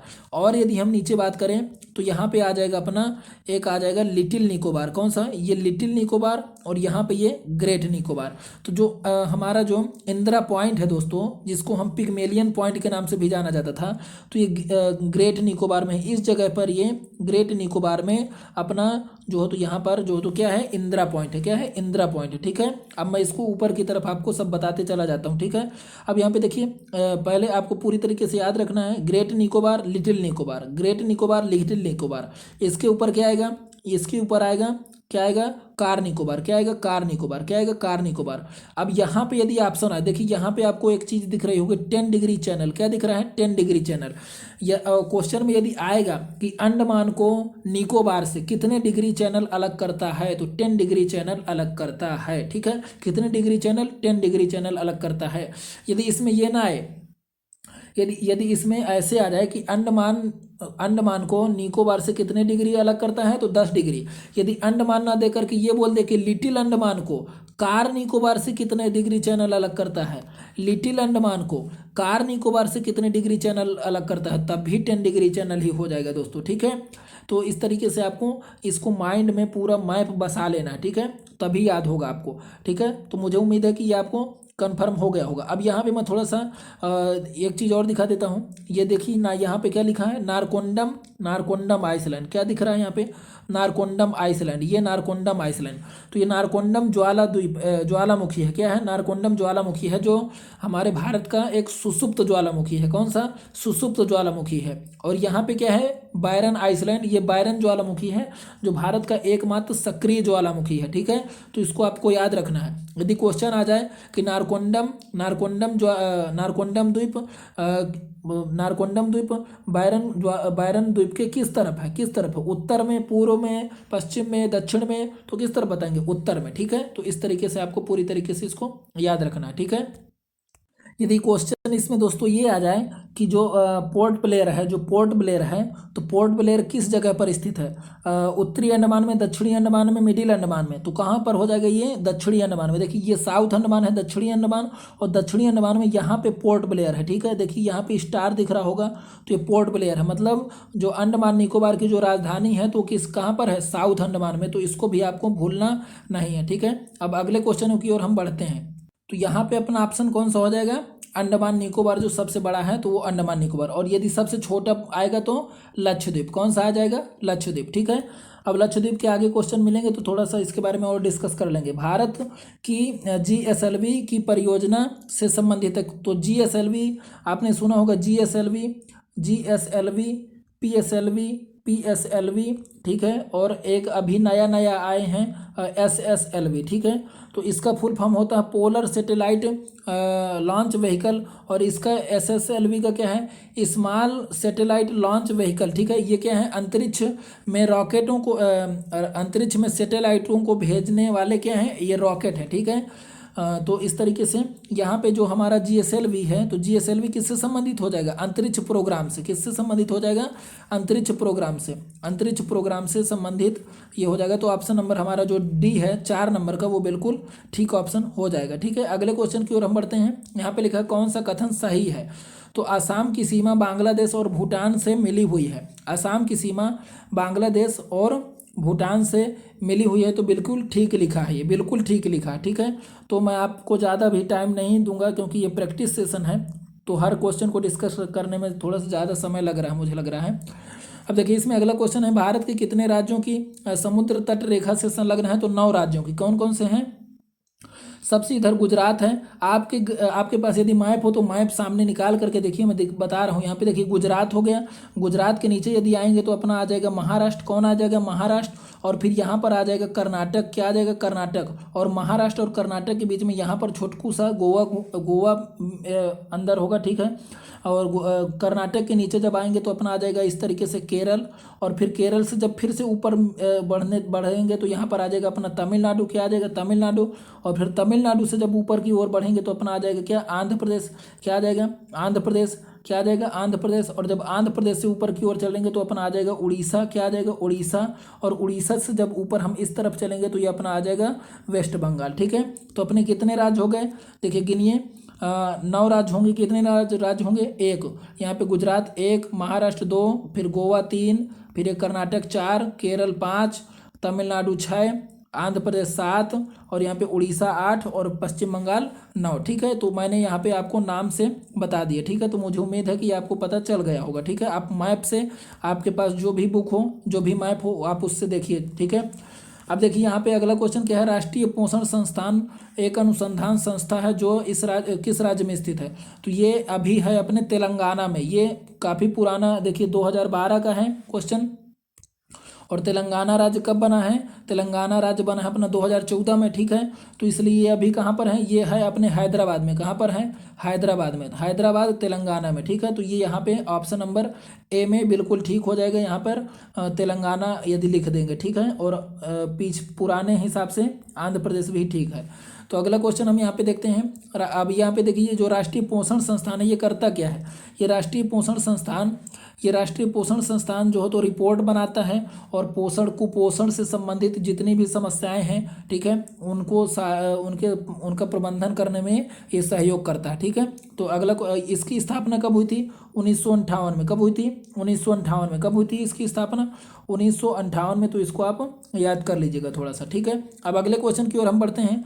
अगला क्वेश्चन है यहाँ पे, निम्नलिखित शहरों में से किस शहर के निकट पालीताड़ मंदिर है? तो पालीताड़ मंदिर जो है, तो पालीताड़ जो मंदिर है ये अपना कहाँ पर हो जाएगा? पालीताड़ मंदिर ये हो जाएगा भावनगर में। कहाँ पर? भावनगर गुजरात में। कहाँ पर हो जाएगा? भावनगर गुजरात में हो जाएगा। भावनगर गुजरात में हो जाएगा पालीताड़ मंदिर। ठीक है, तो इसको आप याद रखेंगे। ठीक है, अब यहाँ पे थोड़ा सा यदि भावनगर की बात करें तो एक क्वेश्चन आया करते हैं क्या? एक क्वेश्चन आता है black buck national park. Black buck national park पूछेगा कि किस राज्य में है? तो ये अपने गुजरात राज्य में है, भावनगर में। ठीक है, कहाँ पर है? भावनगर में। तो इसको आप याद कर लीजिएगा। ठीक है, अगले क्वेश्चन की ओर यदि हम बढ़ें तो क्या है? निम्नलिखित में से कौन सी पर्वत श्रृंखला निम्नलिखित में से कौन सी पर्वत श्रृंखला अक्षीय संघीय मोड़ है? तो श्रृंखला में, यहाँ पे लास्ट में मैं लिखा था, में अक्षीय संघीय मोड़ है, तो ये अपना हो जाएगा हिमालय में। कौन सी? हिमालय में। इसके कहने का तात्पर्य क्या है? यहाँ पे देखिए, जैसे ये हिमालय अपना आता है ऊपर से, ये इस तरीके से हिमालय आता है, ठीक है, और अरुणाचल प्रदेश से इस तरीके से ऐसे ये मुड़ जाता है, तो ये इसका मुड़ना, इसको अक्ष संधीय मोड़ बोला जा रहा है, ठीक है। अरुणाचल प्रदेश में ये नामचा बरवा के पास से जब ये मुड़ता है तो इसको अक्ष संघीय मोड़ बोलते हैं, ठीक है। तो ये क्वेश्चन अपना यही था, तो इसका ऑप्शन कौन सा हो जाएगा? हिमालय में, ठीक है। अब अगले क्वेश्चन की ओर हम बढ़ते हैं यदि, तो यहाँ पर हमारा अगला क्वेश्चन है मुंबई उच्च तेल क्षेत्र कहाँ पर स्थित है? तो ये अरब सागर में। कहाँ पर है? मुंबई किस तरफ है? अरब सागर तरफ है कि बंगाल की खाड़ी तरफ? अरब सागर की तरफ, तो अरब सागर में हो जाएगा। पाल घाट निम्नलिखित में से किन राज्यों को जोड़ता है? तो थोड़ा सा मैं दर्रों के बारे में आपको डिस्कस करवा देता हूँ। देखिए दोस्तों, यहाँ पे देखिए, यहाँ पे 4 दर्रे के नाम लिखे हैं। एक यहाँ पे लिखा थाल घाट, भोर घाट, पाल घाट और सेनकोट्टा घाट। तो सबसे पहले मैं आपको यहाँ पे एक ट्रिक लिख देता हूँ। यहाँ पर आपको ट्रिक क्या लिखना है? थाल भर पासे। क्या लिखना है? थाल भर, क्योंकि यहाँ पे बच्चों को काफ़ी ज़्यादा भूल जाता है, ये थाल घाट और पाल घाट में काफ़ी कन्फ्यूजन होती है लोगों को। तो थाल भर पासे, क्या? थाल भर पासे, आप इसको लिख सकते हैं कहीं पर। अब यहाँ पे देखिए, थाल भर पासे, थाल से क्या हो जाएगा? थाल घाट। क्या हो जाएगा? थाल घाट। कौन सा दर्रा? थाल घाट। भर, थाल भर मतलब, थाल मतलब एक थाली में, है ना, थाली भर पासे, ठीक है। और भर से भोर घाट, भर से भोर घाट। कौन सा? भर से भोर घाट। और पा से पाल घाट, पा से पाल घाट, पा से पाल घाट। और से सेनकोट्टा घाट, से सेनकोट्टा दर्रा, ठीक है। ये दर्रे हैं ना, तो यहाँ पे सेनकोट्टा दर्रा, ठीक है। यहाँ पे इस सेनकोट्टा में घाट नहीं लगा, सेनकोट्टा दर्रा इसको बोलते हैं, ठीक है, सेनकोट्टा दर्रा, ठीक है। तो इसको आप ऐसे याद रखेंगे, थाल भर पासे में पहले थाल घाट और भोर घाट, थाल घाट, भोर घाट, फिर पाल घाट, सेनकोट्टा घाट। तो ये जो आगे वाले हैं, ये जो आगे वाले हैं अपने थाल घाट और भोर घाट, तो ये कहाँ हैं? अपने महाराष्ट्र में है। कहाँ पर है? महाराष्ट्र में है, ठीक है। और ये जो पासे हैं, पासे, तो पासे अपने कहाँ पे हैं? केरल और तमिलनाडु के बीच में ये हैं, ठीक है। केरल और तमिलनाडु के सीमाओं पर ये पासे हैं, ठीक है। ऐसे याद कर सकते हैं कि केरल और तमिलनाडु के बीच में पासे हैं, ठीक है। थाल भर पासे। देखिए यहाँ पे जो थाल है, थाल घाट है, थाल घाट, तो ये नेशनल हाईवे 3 है। नेशनल हाईवे 3 नंबर जो नेशनल हाईवे है, तो वो थाल घाट से होकर के जाता है, ठीक है। थाल घाट से होकर के जाता है। यदि भोर घाट की बात करें तो national highway 4, national highway 4, national highway 4। इसमें आपको इतना याद रखना है कि नेशनल हाईवे 3, नेशनल हाईवे 4, ठीक है। अब इसमें और आगे क्या याद रखना है? इसमें आगे और इसको या आपको ये याद रखना है कि जो थाल घाट है, ये जो थाल घाट है, तो ये किसको किसको जोड़ता है? ये थाल घाट जोड़ता है नासिक को जोड़ता है मुंबई से, नासिक को मुंबई से जोड़ता है, नासिक को मुंबई से जोड़ता है, नासिक को मुंबई से जोड़ता है, ठीक है। आगे यदि हम बात करें भोर घाट की बात करें, तो ये मुंबई को पुणे से जोड़ता है। मुंबई को किससे जोड़ता है? पुणे से जोड़ता है। मुंबई को पुणे से, और फिर पुणे आकर के जुड़ता है किससे? बेंगलुरु से। किससे जुड़ता है? बेंगलुरु से जुड़ता है, ठीक है। तो इस तरीके से आपको याद रखना है। और यदि हम आगे बात करें इसमें पाल घाट की, तो पाल घाट की यदि हम बात करते हैं, तो यहाँ पर पाल घाट की यदि हम बात करें, तो पाल घाट किसको किसको जोड़ता है? तो पाल घाट अपना जोड़ता है किसे? पाल घाट अपना जोड़ता है केरल के कोयम्बटूर से, केरल के कोयम्बटूर से ये जोड़ेगा अपने माफ़ करिएगा, केरल के कोच्चि से, पहले कोच्चि से, फिर कोयम्बटूर से, कोच्चि से कोयम्बटूर को जोड़ेगा, और फिर कोयम्बटूर से आगे रास्ता अपना जाएगा कहाँ तक? चेन्नई तक। कहाँ तक जाएगा? चेन्नई तक। कहाँ तक जाएगा? चेन्नई तक। तो इस तरीके से याद रखेंगे, पहले कोच्चि से कोयम्बटूर, और जो है तो कोच्चि से कोयम्बटूर और कोयम्बटूर से चेन्नई तक। तो इसमें से दोनों ऑप्शन आ सकते हैं, तो इसलिए मैं दो बता रहा हूँ, ठीक है ना। यदि इसमें मान के चलिए आ गया कोयम्बटूर से कोच्चि को कौन सा जोड़ता है, या कोच्चि से कोयम्बटूर को कौन सा जोड़ता है, तो भी उसमें जो हो तो यही आएगा पाल घाट। और यदि आएगा कि जो हो तो चेन्नई को कौन जोड़ता है, तो भी यही आएगा, ठीक है। चाहे कोयम्बटूर दे और चाहे चेन्नई दे, दोनों में से वही आएगा, तो इसलिए दो ऑप्शन बताने पड़ते हैं। यदि अब इसमें जो लास्ट में मैंने बताया था पास में क्या बताया था, सेनकोट्टा घाट, सेनकोट्टा दर्रा। तो सेनकोट्टा दर्रा की यदि हम बात करें तो सेनकोट्टा दर्रा अपने किसको जोड़ता है, तिरुवनंतपुरम को मदुरई से जोड़ता है, तिरुवनंतपुरम को मदुरई से जोड़ता है, किसको, तिरुवनंतपुरम को मदुरई से जोड़ता है, ठीक है। तो इस तरीके से आपको ये याद रख लेना है, ठीक है। और यदि हम बात करें तो ये जो सेनकोट्टा घाट है, तो ये सेनकोट्टा घाट भारत के सबसे दक्षिणतम दर्रा है। सेनकोट्टा दर्रा जो है, जो सेनकोट्टा दर्रा है, तो ये अपने भारत का सबसे दक्षिणतम दर्रा है। इसको आप ऐसे भी याद रखेंगे, ठीक है।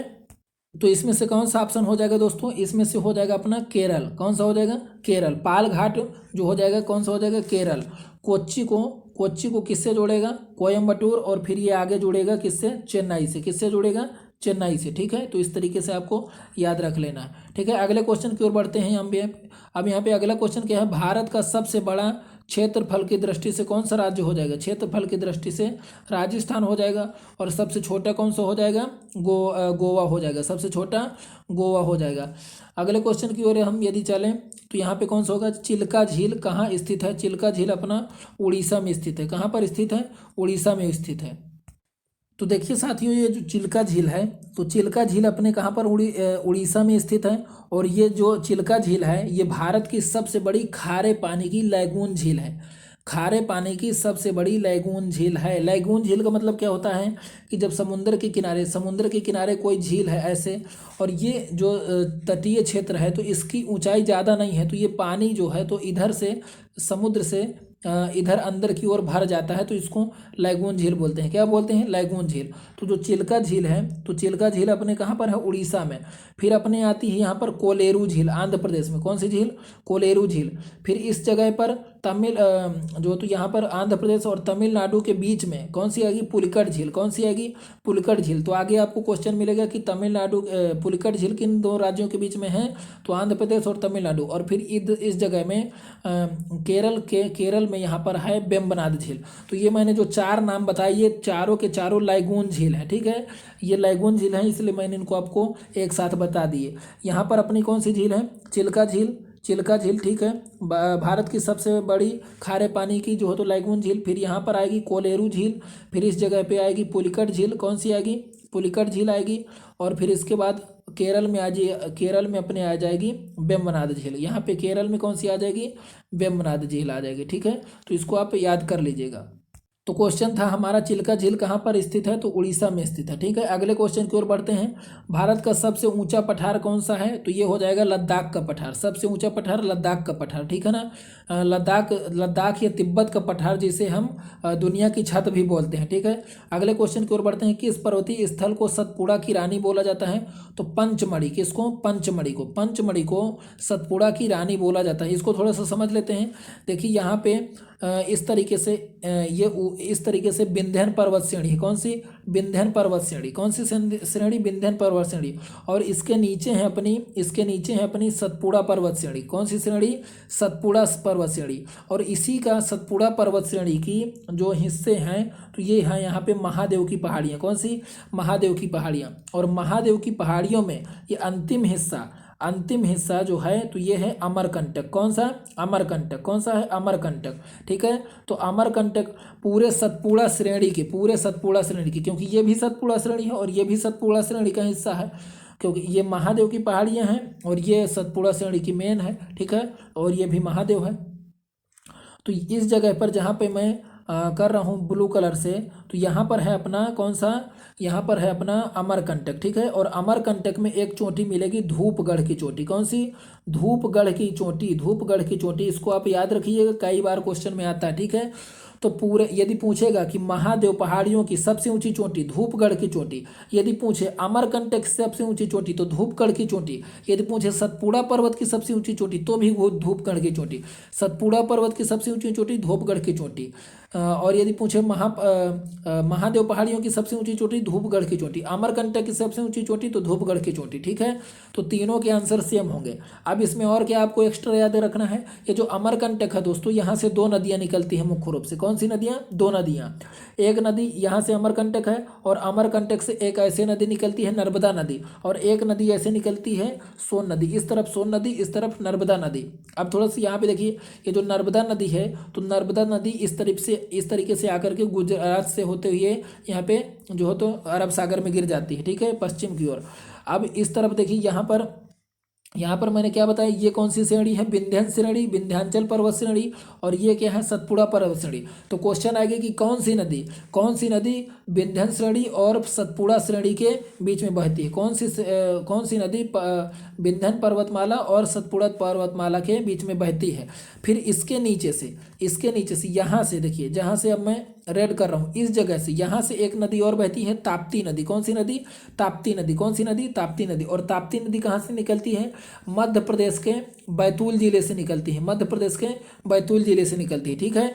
तो यदि पूछे कि कौन सी श्रेणी नर्मदा नदी और ताप्ती नदी के बीच में है, तो सतपुड़ा श्रेणी। कौन सी श्रेणी, सतपुड़ा श्रेणी। तो मैंने यहाँ पे आपको 4 से 5 क्वेश्चन डिस्कस करवाए दोस्तों।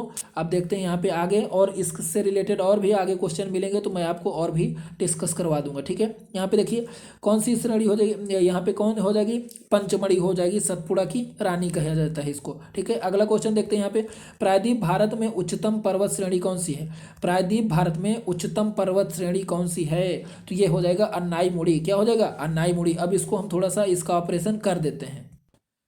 देखिए दोस्तों यहाँ पे मैंने थोड़ा सा आपके सामने लिख लिया पहले से, ताकि दिक्कत ना हो। देखिए यहाँ पे नीलगिरी है, ये नीलगिरी, एन से नीलगिरी। तो नीलगिरी कहाँ पे है, कहाँ पे है, ये कहाँ पे है, तमिलनाडु में है, केरल में है, और कहाँ पे है, कर्नाटक में है। तमिलनाडु, केरल, कर्नाटक में विस्तार है इसका, ठीक है। तो क्वेश्चन आएगा कि नीलगिरी का विस्तार किन किन राज्यों में है, तो तमिलनाडु, केरल, कर्नाटक, तमिलनाडु, केरल, कर्नाटक, ठीक है। इस तरीके से याद रखना है। यदि पूछे कि नीलगिरी की सबसे ऊंची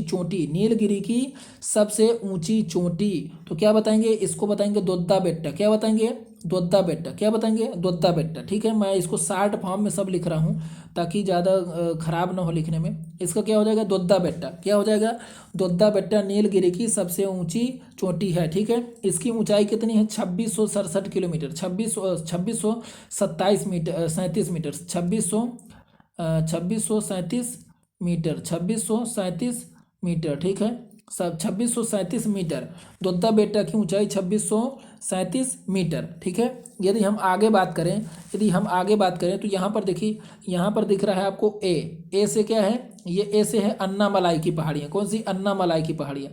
अभी अन्नामलाई की पहाड़ियों की सबसे ऊंची जो चोटी है तो वो क्या है, अनाईमुड़ी। कौन सी है, अनाईमुड़ी। और अनाईमुड़ी की ऊंचाई कितनी है, अनाईमुड़ी की ऊंचाई है 2695 मीटर। कितनी है, 2695 मीटर, 2695 मीटर, ठीक है। आपको ऊंचाई इतनी ही, दोनों की ही बस याद रखना है। क्रम से है देखना है, इसमें क्रम से ये देखना है कि इस तरफ उत्तर से दक्षिण की ओर, इस तरीके से उत्तर से दक्षिण की ओर पहले आएगा नीलगिरी की पहाड़ियाँ, फिर आएगी अन्नामलाई की पहाड़ियाँ, फिर आएगी ये, फिर कौन सी आएगी, फिर यहाँ पे आएगी ये पालनी की पहाड़ियाँ, पी से पालनी की पहाड़ियाँ, और फिर ए से आएगा अगस्तमलाई की पहाड़ियाँ, और फिर यहाँ पे सी से आएगा कार्डमम की या इलायची की पहाड़ियाँ। क्या बोलेंगे, इलायची की पहाड़ियाँ, कार्डमम या इलायची की पहाड़ियाँ। तो कार्डमम या इलायची की पहाड़ियाँ तमिलनाडु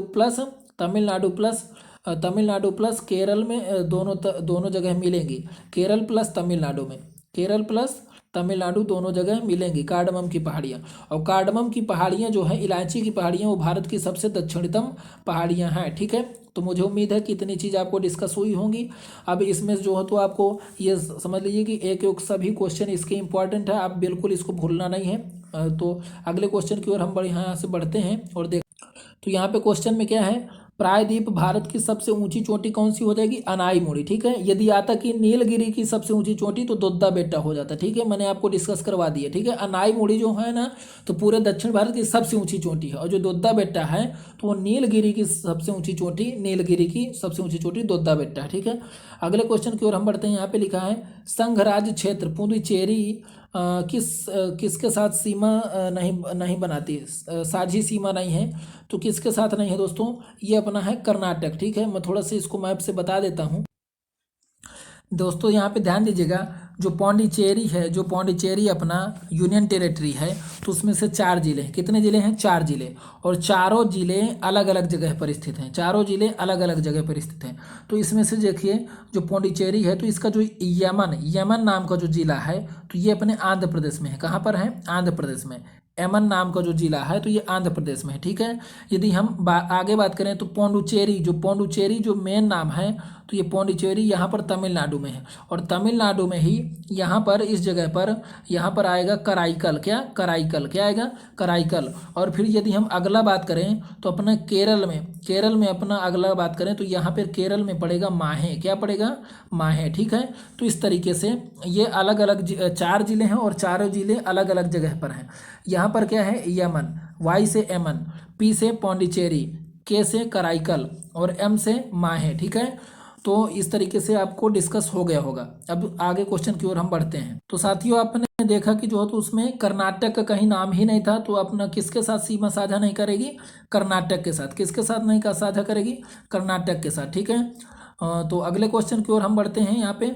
और अगला क्वेश्चन हमारे साथ यहाँ पे है, कि भारत का कौन सा संघ शासित प्रदेश ऐसा है जिसमें 4 जिले हैं किंतु किसी भी जिले की सीमा उसके किसी अन्य जिले से नहीं साझा करती या सीमा नहीं लगती। तो कौन सा हो जाएगा इसमें से, अभी हमने यही क्वेश्चन है किया, ठीक है। ये पौंडुचेरी ही ऐसा संघ शासित प्रदेश है जिसमें 4 जिले हैं और चारों जिले अलग अलग जगह पर हैं, तो उसके जिले एक साथ लगते ही नहीं हैं, ठीक है। तो अगला क्वेश्चन की ओर हम बढ़ते हैं। यहाँ पे किसको यंग फोल्ड माउंटेज कहा जाता है, तो किसे बोला जाएगा, हिमालय को बोला जाएगा। किसको, हिमालय को, क्योंकि ये क्या है, ये एक फोल्डेड माउंटेन है, क्या है, वलित पर्वत, ठीक है, क्या है, वलित पर्वत, ठीक है। अगले क्वेश्चन की ओर बात चलते हैं और यहाँ पे देखते हैं हिमालय की सबसे पूर्वी चोटी कौन सी हो जाएगी। हिमालय की सबसे जो पूर्वी चोटी है वो कौन सी है, नामचा बरवा, कौन सी है, नामचा बरवा। जब ये ऐसे है हिमालय इस तरीके से, और ये हमारे अरुणाचल प्रदेश में यहाँ पर है ना, तो यहाँ पर नामचा बरवा है, क्या है, इस जगह पर नामचा बरवा है। और नामचा बरवा के पास से ही जो हो तो हमारी ब्रह्मपुत्र नदी इस तरफ से अंदर इंटर कर जाती है भारत में, ठीक है। तो इसको आपको याद रखना है, ठीक है। सबसे पूर्वी चोटी कौन सी हो जाएगी, नामचा बरवा हो जाएगी। अगला क्वेश्चन क्या है, भारत का संपूर्ण क्षेत्र कितना है, तो 32,87,263 वर्ग किलोमीटर है, ठीक है। 32,87,000 यहाँ पे 590 दिया है, तो यही आसपास का है, तो यही हो जाएगा, ठीक है।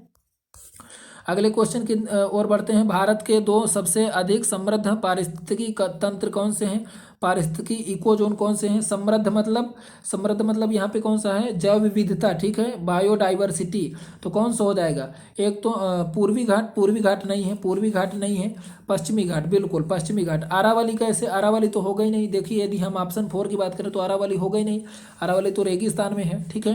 तो पश्चिमी घाट है, पश्चिमी घाट जैव विविधता के लिए सबसे ज़्यादा फेमस है। और पश्चिमी घाट के साथ हिमालय कैसे, जो हिमालय का जो पूर्वोत्तर वाला हिस्सा है, जो अपना असम मेघालय वाला है, असम मेघालय अरुणाचल प्रदेश नागालैंड, तो यहाँ पर भी अत्यधिक मात्रा में बारिश होती है, ठीक है। तो यहाँ पर भी जो है तो क्या है, सदाबहार वन मिल जाते हैं, ठीक है। तो यहाँ पर भी जो तो हमको क्या मिलता है, काफ़ी अच्छा जो है तो बायोडाइवर्सिटी देखने को मिलता है, ठीक है। अगले क्वेश्चन की ओर हम बढ़ते हैं। लक्षद्वीप में कितने द्वीप समूह हैं, तो लक्षद्वीप में कितने द्वीप समूह हैं, 36 द्वीप समूह हो जाएंगे अपने लक्षद्वीप में। कितने हो जाएंगे, 36 द्वीप समूह लक्षद्वीप में हो जाएंगे, ठीक है। अगले क्वेश्चन की ओर हम यदि बढ़ते हैं तो अगला क्वेश्चन हम यहाँ पे देखते हैं। अब यहाँ पे थोड़ा सा लक्षद्वीप की बात आई है तो लक्षद्वीप को थोड़ा सा समझ लेते हैं। देखिए दोस्तों, यहाँ पे हमने लक्षद्वीप का मैप लगाया है। यहाँ पे देखिए इसकी राजधानी दिख रही है कावारती, क्या दिख रही है, कावारती, ठीक है। अब लक्षद्वीप के बारे में यहाँ पे जैसे लक्षद्वीप के नीचे अपन का क्या आएगा, यहाँ पे मालदीव, दूसरा देश जो है क्या आएगा, मालदीव, क्या आएगा, मालदीव, ठीक है। अब ये मालदीव है तो क्वेश्चन पूछेगा कि मालदीव, ठीक है, मालदीव को, और यहाँ पे जैसे ये लक्षद्वीप है तो इस जगह पर हमारा आएगा क्या, मिनिकॉय। यहाँ पर है यदि मिनिकॉय, यहाँ पर मिनिकॉय है, क्या है, मिनिकॉय। और मिनिकॉय अपने लक्षद्वीप का हिस्सा है, मिनिकॉय अपने लक्षद्वीप का हिस्सा है, ठीक है। और ये मालदीव है। अब यहाँ पे क्या है कि ये जो मिनिकॉय है, मिनिकॉय को मालदीव से कितने डिग्री जो है तो हमारा अलग करता है, कितने डिग्री चैनल, तो 8 डिग्री चैनल। कितने डिग्री चैनल, 8 डिग्री चैनल। ध्यान दीजिएगा दोस्तों, ये कई बार क्वेश्चन आ चुका है, इसको आपको ध्यान से समझना है, ठीक है। कितने डिग्री चैनल अलग करेगा, 8 डिग्री चैनल अपना जो है तो किसको अलग करेगा, मालदीव को किससे अलग करेगा, मिनी क्वाइस से। किससे अलग करेगा? मिनी क्वाइस से, ठीक है। अब यदि ये कावारती है, मतलब मेन लक्षद्वीप इस तरफ है, मेन लक्षद्वीप इस तरफ है, तो मिनी क्वाई को बोलेगा कि कावारती से कौन से कितने डिग्री चैनल अलग करता है? तो 9 डिग्री चैनल। यहाँ पर 9 डिग्री चैनल, यहाँ पर 8 डिग्री चैनल, यहाँ पर 8 डिग्री चैनल, यहाँ पर 9 डिग्री चैनल, ठीक है। तो कावारती को मिनी क्वाई से 9 डिग्री चैनल, और यदि बोलेगा कि मिनी क्वाई को मालदीव से तो 8 डिग्री चैनल, ठीक है। तो आप इसको याद रखेंगे। अब इसके अलावा इसमें थोड़ा सा आपको ये और याद रखना है कि जो लक्षद्वीप की जो भाषा है वो क्या है? मलयालम। कौन सी भाषा बोलते हैं यहाँ के लोग? मलयालम भाषा बोलते हैं। कौन सी भाषा बोलते हैं? मलयालम, ठीक है। मलयालम भाषा बोलते हैं, ठीक है। मलयालम भाषा बोलते हैं, और इसके अलावा क्या भाषा बोलते हैं? मलय भाषा, ठीक है। मलय भाषा, ठीक है। तो इसको आप याद रख लीजिएगा। एक बार क्वेश्चन आया था कि लक्षद्वीप के लोग कौन सी भाषा बोलते हैं, तो मलयालम या मलय भाषा बोलते हैं, ठीक है। इस तरीके से आप इसको याद रख सकते हैं। अब आगे देखते हैं इसका अर्थ क्या होता है। वैसे लक्षद्वीप का अर्थ क्या होता है? 100,000 द्वीप। क्या होता है?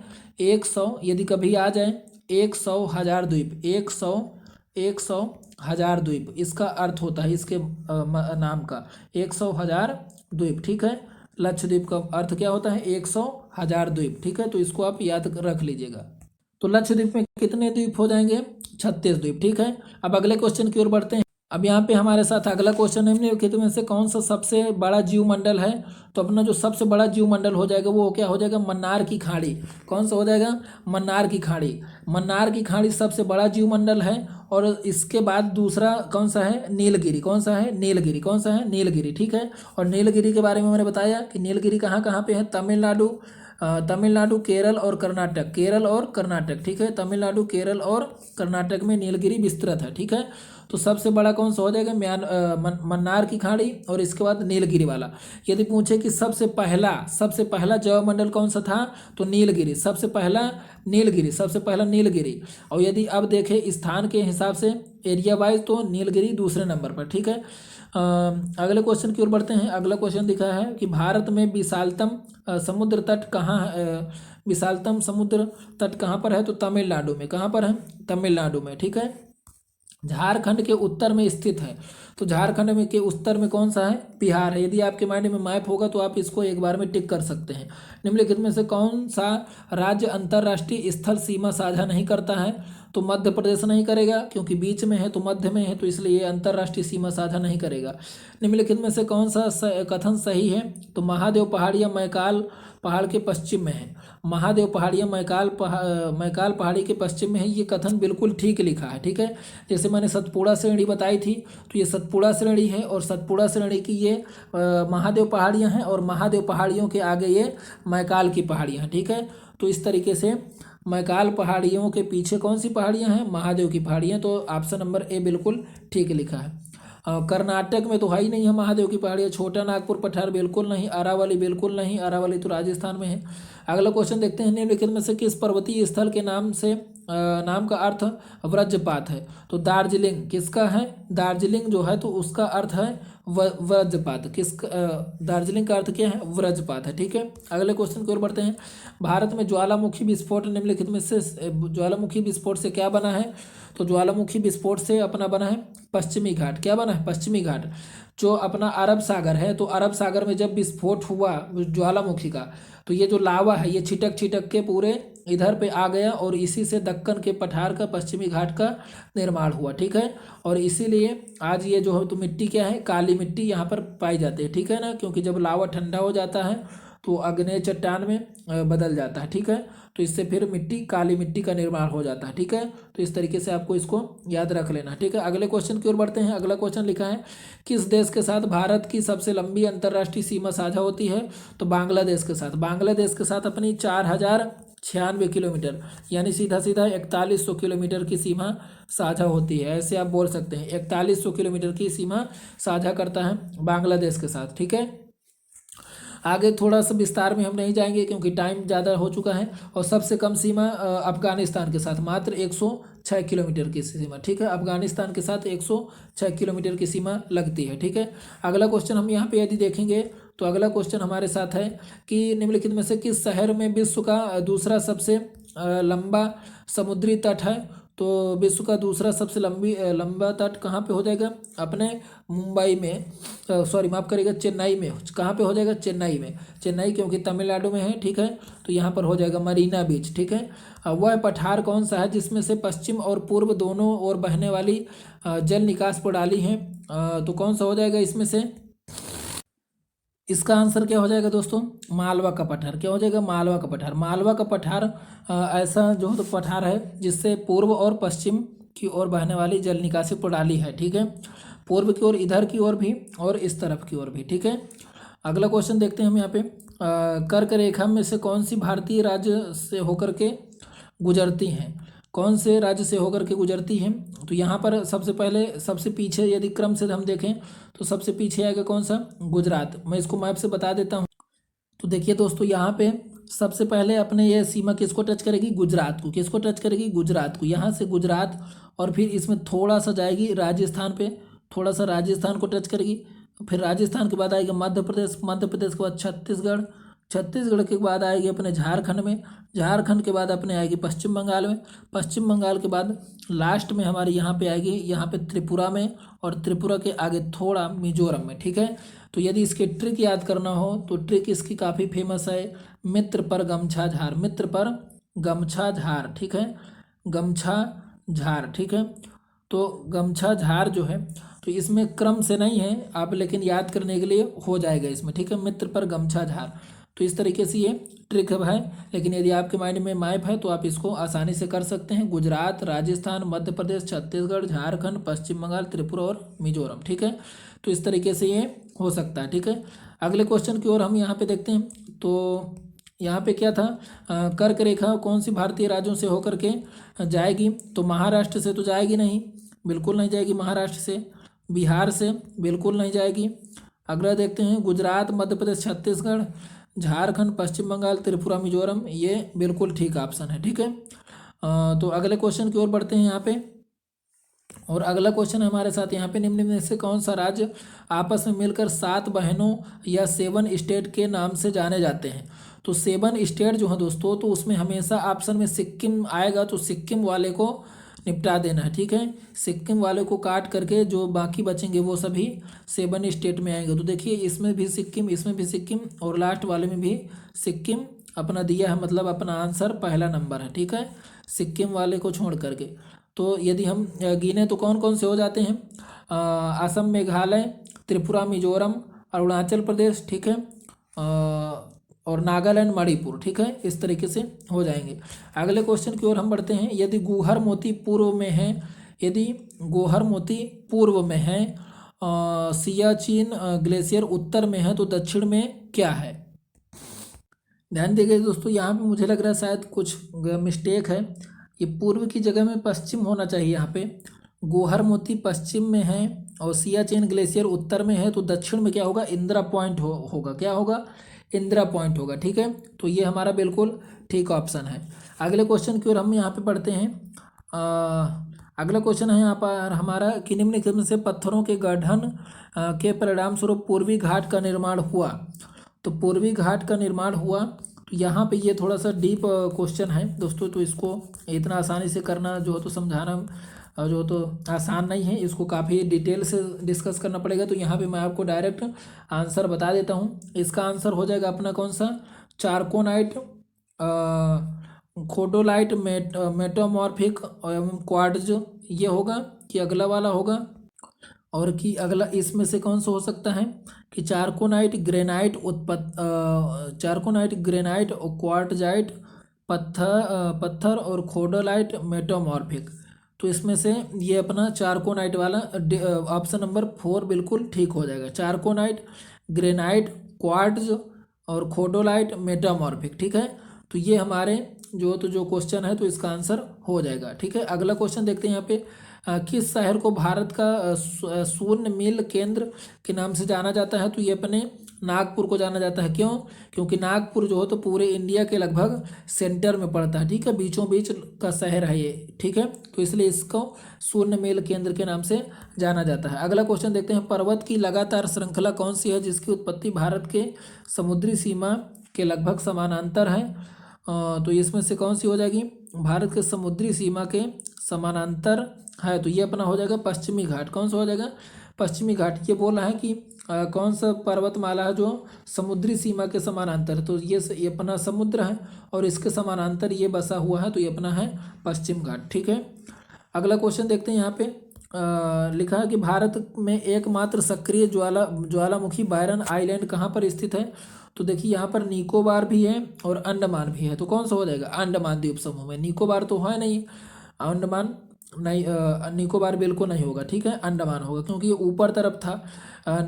हिमालय पर्वत किस प्रकार के पर्वत का उदाहरण है, तो परतदार। ठीक है, परतदार की जगह में यदि यहाँ पर ऑप्शन होता वलित, ठीक है, वलित या मोड़दार, तो ज़्यादा अच्छा ऑप्शन होता। ठीक है, वलित या मोड़दार। ठीक है, इस तरीके से। अगला क्वेश्चन देखते हैं। निम्नलिखित में से कौन सा क्षेत्र ऐसा है जहाँ पर भूकंप आने की संभावना सबसे अधिक है, तो गंगा ब्रह्मपुत्र घाटी। ऐसा क्यों भाई, क्योंकि ये जो हो तो सबसे अधिक भूकंप वाले जोनों में से आता है। और गंगा ब्रह्मपुत्र कहाँ पर है, हिमालय के आसपास का क्षेत्र है, और हिमालय के आसपास का क्षेत्र यानी जो तो भूकंप का जो तो खतरा अधिक। ठीक है, भारत क्यों ऐसा, क्योंकि जो हिमालय है तो वो किससे टकराता है, यूरेशियन प्लेट से। ऊपर वाली यूरेशियन प्लेट से अपना जो अपना है इंडियन प्लेट, ये ऐसे टकराती है। ठीक है, और जब टकराती है तो प्लेट टेक्टोनिक से भूकंप आ जाते हैं। ठीक है, अगले क्वेश्चन की ओर बढ़ते हैं। भारत में सबसे लंबा समुद्र तट कौन सा होगा, तो मरीना बीच। ठीक है, मरीना ब्रिज। ठीक है, अगले क्वेश्चन की ओर बढ़ते हैं। नंदा देवी चोटी किस राज्य में स्थित है, तो अपने उत्तराखंड में। कहाँ पर है, उत्तराखंड में। ठीक है, अगले क्वेश्चन की ओर बढ़ते हैं। और अगला क्वेश्चन हमारे साथ यहाँ पे, अगला क्वेश्चन हमारे पास यहाँ पर दिया कि भारत और तुर्किस्तान के बीच जल विभाजक का काम करने वाली पर्वत श्रृंखला कौन सी हो जाएगी, तो अपनी कौन सी हो जाएगी इसमें, जास्कर हो जाएगी। कौन सी हो जाएगी इसमें, काराकोरम। क्या हो जाएगी, काराकोरम। तो काराकोरम जो है तो तुर्कमेनिस्तान और भारत में जल विभाजक का काम करती है। ठीक है, जल विभाजक का काम मतलब जैसे इस तरीके से काराकोरम से अड़ी है, इस तरीके से काराकोरम से अड़ी है, तो इस तरफ का पानी इधर जाएगा और इधर का पानी इस तरफ आएगा, ये जल विभाजक का काम है। ठीक है, अगला क्वेश्चन है दक्षिण गंगोत्री क्या है, तो दक्षिण गंगोत्री जो है, ये दक्षिण गंगोत्री अंटार्कटिका में भारत के द्वारा चलाए गए खोजी मिशन है। ठीक है ना, यहाँ पर एक मिशन और चला था, मैत्री। क्या चला था, मैत्री। ठीक है, क्या चला था, मैत्री चला था। तो आप इसको भी याद रख लेंगे। ठीक है, यहाँ पे थोड़ा सा एक चीज़ और आपको याद रखना है कि जो अंटार्कटिका है, अंटार्कटिका तो यहाँ पर 1982 में, कब, 1982 में अपने भारत के जो प्रथम व्यक्ति थे वो पहुँचे थे। उनका क्या नाम था, उनका नाम था लेफ्टिनेंट रामचरण नाम था, जो पहली बार अंटार्कटिका में गए थे भारत से। ठीक है, तो इसको आप याद कर सकते हैं। मैत्री और गंगोत्री, दक्षिण गंगोत्री, ये अंटार्कटिका में भारत के जो हो तो एक तरीके के खोजी जो हो तो अभियान है। ठीक है, क्वेश्चन नंबर 69 में लिखा है कि किस राज्य के 3 तरफ बांग्लादेश की सीमा है, तो त्रिपुरा जो है तो पूरी तरीके से बांग्लादेश से तीनों ओर से घिरा है, क्योंकि ये ऐसे त्रिपुरा है और फिर इस तरीके से मिजोरम है, तो और बांग्लादेश ये ऐसे इस तरीके से पूरा घिरा हुआ है। ठीक है, तो इसको आप मैप में देखिए, अपने पास जो भी मैप हो आपके पास। और अगला क्वेश्चन देखते हैं कि निम्नलिखित में शहरों में को उत्तर से दक्षिण की दिशा में क्रमबद्ध तरीके से बताना है। तो क्रमबद्ध तरीके से बताना है दोस्तों, इसमें से कैसे करेंगे। उड़ीसा की राजधानी भुवनेश्वर, तो उड़ीसा और ये हैदराबाद किसकी है, तेलंगाना की। चेन्नई किसकी है, तमिलनाडु की। और केरल की कोच्चि। अब और ये उड़ीसा की क्या है, भुवनेश्वर। तो उड़ीसा बताइए, उड़ीसा ऊपर है, तो 1 नंबर में तो देखिए 1 नंबर में तो सभी हैं, तो 1 नंबर से तो पता कर नहीं पाएंगे। ठीक है, अब देखिए यहाँ पे कोच्चि जो है, कोच्चि, तो ये कोच्चि जो हो तो सबसे लास्ट में आएगा। कब आएगा, सबसे लास्ट में। कोच्चि जो हो तो सबसे लास्ट में आना चाहिए। ठीक है, कोच्चि सबसे लास्ट में आएगा, तो यहाँ पे हमारा ऑप्शन नंबर 2। अब यहाँ पे यदि कोच्चि सबसे लास्ट में आएगा तो ये लास्ट में मतलब कोच्चि मतलब ऑप्शन नंबर 4 होना चाहिए, तो ये खत्म और ये खत्म। अब ऑप्शन नंबर 1 और 2, तो कोच्चि सबसे लास्ट में, बस इसमें से ऑप्शन नंबर 3 और 2 में देखिए, तो हैदराबाद ऊपर आएगा कि चेन्नई आएगा, तो तेलंगाना चेन्नई तमिलनाडु हैदराबाद, तेलंगाना तमिलनाडु, तो कौन सा आ जाएगा, ये अपना तो हैदराबाद ऊपर आएगा, हैदराबाद ऊपर आएगा, ठीक है ना, हैदराबाद ऊपर आएगा चेन्नई से, ठीक है। तो ऑप्शन नंबर ए बिल्कुल ठीक हो जाएगा। अब अगला क्वेश्चन देखते हैं यहाँ पे, उत्तर और दक्षिण भारत को कौन सी पर्वत श्रृंखला पृथक करती है? उत्तर और दक्षिण भारत को, तो उत्तर और दक्षिण भारत को अपनी विंध्य श्रेणी अलग करती है, विंध्यांचल पर्वत श्रेणी, ठीक है। इस तरीके से विंध्यांचल पर्वत श्रेणी, उसके नीचे सतपुड़ा पर्वत श्रेणी, ठीक है। तो विंध्यांचल पर्वत श्रेणी जो है तो उत्तर और दक्षिण भारत को पृथक करते हैं, ठीक है। तो इस तरीके से आप, और यहाँ पे थोड़ा सा दोस्तों ये याद रख लीजिएगा कि इसका जो विंध्य श्रेणी की जो सबसे ऊंची चोटी है वो कौन सी है? गुडविल, कौन सी है? गुडविल, ठीक है। कौन सी है? गुडविल चोटी, कौन सी है? गुडविल चोटी। ये ध्यान दीजिएगा 2017 में जो है तो एमपी पटवारी के एग्जाम में आया हुआ है, ठीक है। तो जितने भी मैं क्वेश्चन करवा रहा हूँ तो सभी आप, और जितने भी एक्स्ट्रा पॉइंट बता रहा हूँ तो सभी जो है तो क्वेश्चन पूछेंगे, इसलिए मैं क्वेश्चन बता रहा हूँ आपको, ठीक है। तो गुडविल है विंध्य श्रेणी की। व्हीलर द्वीप का नया नाम क्या है? व्हीलर द्वीप का नया नाम क्या है? अब्दुल कलाम द्वीप। क्या है? अब्दुल कलाम द्वीप, ठीक है। अगला क्वेश्चन हमारा यहाँ पे, भारत में बंजर भूमि का सबसे बड़ा हिस्सा, बंजर भूमि यानी राजस्थान, ठीक है। तो राजस्थान में मिल जाएगी बंजर भूमि, तो राजस्थान हो जाएगा। 74 नंबर में लिखा है, खालिस्तान के बाद हिमालय दक्षिण की ओर एक तीखा मोड़ बनाते हुए भारत की पूर्वी सीमा के साथ फैल जाता है। तो कौन सा हो जाएगा दोस्तों इसमें? दिहांग महाखंड। कौन सा हो जाएगा? दिहांग महाखंड पूर्वी सीमा के साथ फैला है तीखा मोड़, दिहांग महाखंड। कौन सा? दिहांग महाखंड, ठीक है। मतलब ऐसे हिमालय गया और इस तरीके से मुड़ गया, तो यहाँ पर दिहांग, ठीक है। जब ये ब्रह्मपुत्र यहाँ इधर से आती है तो इसका नाम क्या होता है? सांगपो। क्या होता है? सांगपो।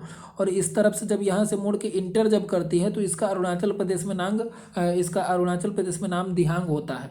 और जब असम में आ जाती है तो इसका नाम क्या पड़ जाता है? ब्रह्मपुत्र पड़ जाता है, ठीक है। तो इसको आप कर सकते हैं, तो इसका ऑप्शन नंबर बिल्कुल ए ठीक है। अगला क्वेश्चन देखते हैं, और अगला क्वेश्चन हमारे साथ यहाँ पे अगला क्वेश्चन दिखा है, भारत के भूभाग का कुल क्षेत्रफल कितना है? भारत का जो भूभाग है वो कितना हो जाएगा? 32,87,263 वर्ग किलोमीटर, ठीक है। अगला क्वेश्चन देखते हैं, भारत की मुख्य भूमि का अक्षांश। भारत की जो मुख्य भूमि का अक्षांश है, अक्षांश मतलब किस तरीके की रेखाएं? ऐसी ऐसी लेटा, ठीक, रेखाएं। और यदि देशांतर पूछेगा तो इस तरीके की रेखाएं, ठीक है। तो अक्षांश रेखाओं में बात करनी है, तो अक्षांश जो रेखा है, और मुख्य भूमि से मतलब जो इंदिरा पॉइंट है तो वहाँ से बात नहीं हो रही है। तो देखिए जो मुख्य भूमि है तो 8 डिग्री 4 मिनट तो है ही है, 8 डिग्री 4 मिनट, 8 डिग्री 4 मिनट ये, लेकिन दो ऑप्शन तो कटने ही वाले हैं। क्यों कटने वाले हैं? क्योंकि एक में दिया होगा पश्चिम तो ये खत्म, एक में दिया होगा पूर्व तो ये खत्म, और एक में दिया होगा दक्षिण तो ये भी खत्म। ऑप्शन नंबर ये उत्तर, क्योंकि उत्तर में होगा, क्योंकि हमारा जो भारत देश है तो वो कहाँ पर है? उत्तरी महाद्वीप में है, ठीक है ना। उत्तर पूर्वी गोलार्ध में, ठीक है। अब अगला क्वेश्चन देखते हैं, तमिलनाडु के तट में जो वर्षा का बड़ा हिस्सा प्राप्त होता है, कब प्राप्त होता है? तमिलनाडु के तट में कब प्राप्त होगा? अक्टूबर से नवंबर के बीच में, अक्टूबर से नवंबर के बीच में। देखिए जब इधर से मानसून जाता है, ठीक है, तो जून जुलाई में मानसून जाता है, ठीक है। और फिर जब लौटता हुआ मानसून वापस आता है तो अक्टूबर नवंबर में तमिलनाडु में ये फिर से बारिश करवाता है, ठीक है। तो इसको लौटता हुआ मानसून भी बोलते हैं।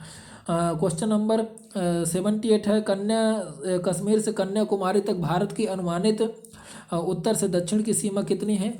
उत्तर से दक्षिण की सीमा ये हो जाएगी दोस्तों लगभग 3200 किलोमीटर। कितनी हो जाएगी? 3200 किलोमीटर। थोड़ा सा ध्यान दीजिएगा, ये जो पूर्व से पश्चिम की है तो ये हो जाएगी 2933 किलोमीटर, 2933 किलोमीटर। और जो उत्तर से दक्षिण की सीमा है तो उसकी लंबाई है कितनी? 3314 किलोमीटर, 3314 किलोमीटर, ठीक है। तो ये 3314 किलोमीटर मतलब लगभग 3200 किलोमीटर के आसपास, सॉरी 3214 किलोमीटर, माफ करिएगा 3214 किलोमीटर है।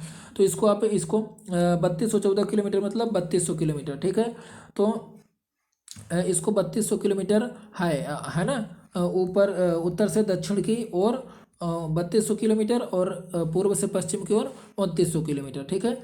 अगला क्वेश्चन देखते हैं, भारतीय प्रायद्वीप किस भूभाग का हिस्सा है? तो किसका हिस्सा हो जाएगा? गोंडवाना लैंड का। किसका? गोंडवाना लैंड का। ऊपरी वाला अंगारा लैंड, नीचे वाला गोंडवाना लैंड, ठीक है। तो मैंने आपको इसको समझाया भी था स्टार्टिंग में। अब अगला क्वेश्चन देखते हैं, हिमालय की अनुदैर्ध्य सीमा में कितनी समांतर पर्वतमालाएं हैं? तो 3 पर्वतमालाएं हैं। क्यों? क्योंकि कुछ लोग बोलेंगे कि 4 पर्वतमालाएं हैं, एक ट्रांस भी है, लेकिन जो ट्रांस हिमालय है तो ट्रांस हिमालय को हिमालय का हिस्सा नहीं माना जाता है, ठीक है ना, क्योंकि उसका निर्माण बहुत पहले हो चुका है, ठीक है, उसका निर्माण बहुत पहले हो चुका है, हिमालय से वो पुराना है। तो ये ट्रांस हिमालय, ये मेन हिमालय, और ये मध्य हिमालय, और ये शिवालिक हिमालय, ठीक है। इसमें थोड़ा सा हम कुछ चीज़ें समझ लेते हैं। यहाँ पे जो ये जो ट्रांस हिमालय है, ट्रांस हिमालय, और ये जो बृहद हिमालय, इसको जो सीमा अलग करती है, अक्सर क्वेश्चन आते हैं, इसको बोलते हैं सचर जोन। कौन सा जोन? Suture zone. क्या बोलते हैं? Suture zone. कौन सा बोलते हैं? सचर जोन इसको अलग करता है, ठीक है। कौन सा जोन? Suture zone. अब यदि आगे बात करें तो इसमें ये जो मिडिल वाला है बृहद हिमालय, बृहद हिमालय को मध्य हिमालय से कौन अलग करेगा? तो ये यहाँ पर आएगा main central thrust, main central thrust, इसको याद रखना है आपको, मेन सेंट्रल थ्रस्ट, ठीक है, मेन सेंट्रल थ्रस्ट, इस तरीके से। और ये वाला, ये जो यहाँ पे जो अलग हो रहा है, ये जो यहाँ पे अलग हो रहा है, ये मध्य हिमालय को शिवालिक हिमालय से, जो सबसे लास्ट वाले से, तो इसको कौन अलग करता है? इसको मेन बीच वाले को मेन सेंट्रल थ्रस्ट, और इसको मेन थ्रस्ट, ठीक है। क्या बोलेंगे? Main thrust. क्या बोलेंगे? मेन थ्रस्ट बोलेंगे, ठीक है। इस तरीके से ये जो है तो अलग करता है, तो इसको आप याद कर सकते हैं। और इसको क्या बोलेंगे? और इसको बोल सकते हैं मेन सीमांत मेन सीमांत गैप। क्या बोलेंगे? मेन सीमांत गैप। क्या बोलेंगे? मेन सीमांत गैप। क्या बोलेंगे? मेन सीमांत गैप, ठीक है। तो ये कई बार नाम पूछा है, मेन सीमांत गैप, ठीक है। तो इसको आपको याद रखना है, मेन सीमांत गैप को, ठीक है। और मेन सेंट्रल थ्रस्ट, ये बीच वाला मेन सीमांत गैप, ठीक है, ये वाला, और इधर ये सचर जोन, ठीक है। तो इस तरीके से आपको याद कर सकते हैं। अंडमान और निकोबार द्वीपों के भूगोल के विषय में निम्नलिखित में से कौन सा सही है? तो मुझे लगता है दोस्तों कि आज के लिए इतना ही रखते हैं, क्योंकि 80 क्वेश्चन हो चुके हैं, और इसके बाद हम जो हो तो नेक्स्ट इसका लेक्चर लेकर के आएंगे, तो सारे प्रीवियस ईयर क्वेश्चन करेंगे, और इसके बाद हम थोड़ा सा स्पीड से भी क्वेश्चन करने का प्रयास करेंगे, ठीक है। तो आज के लिए इतना ही रखते हैं। जय हिंद।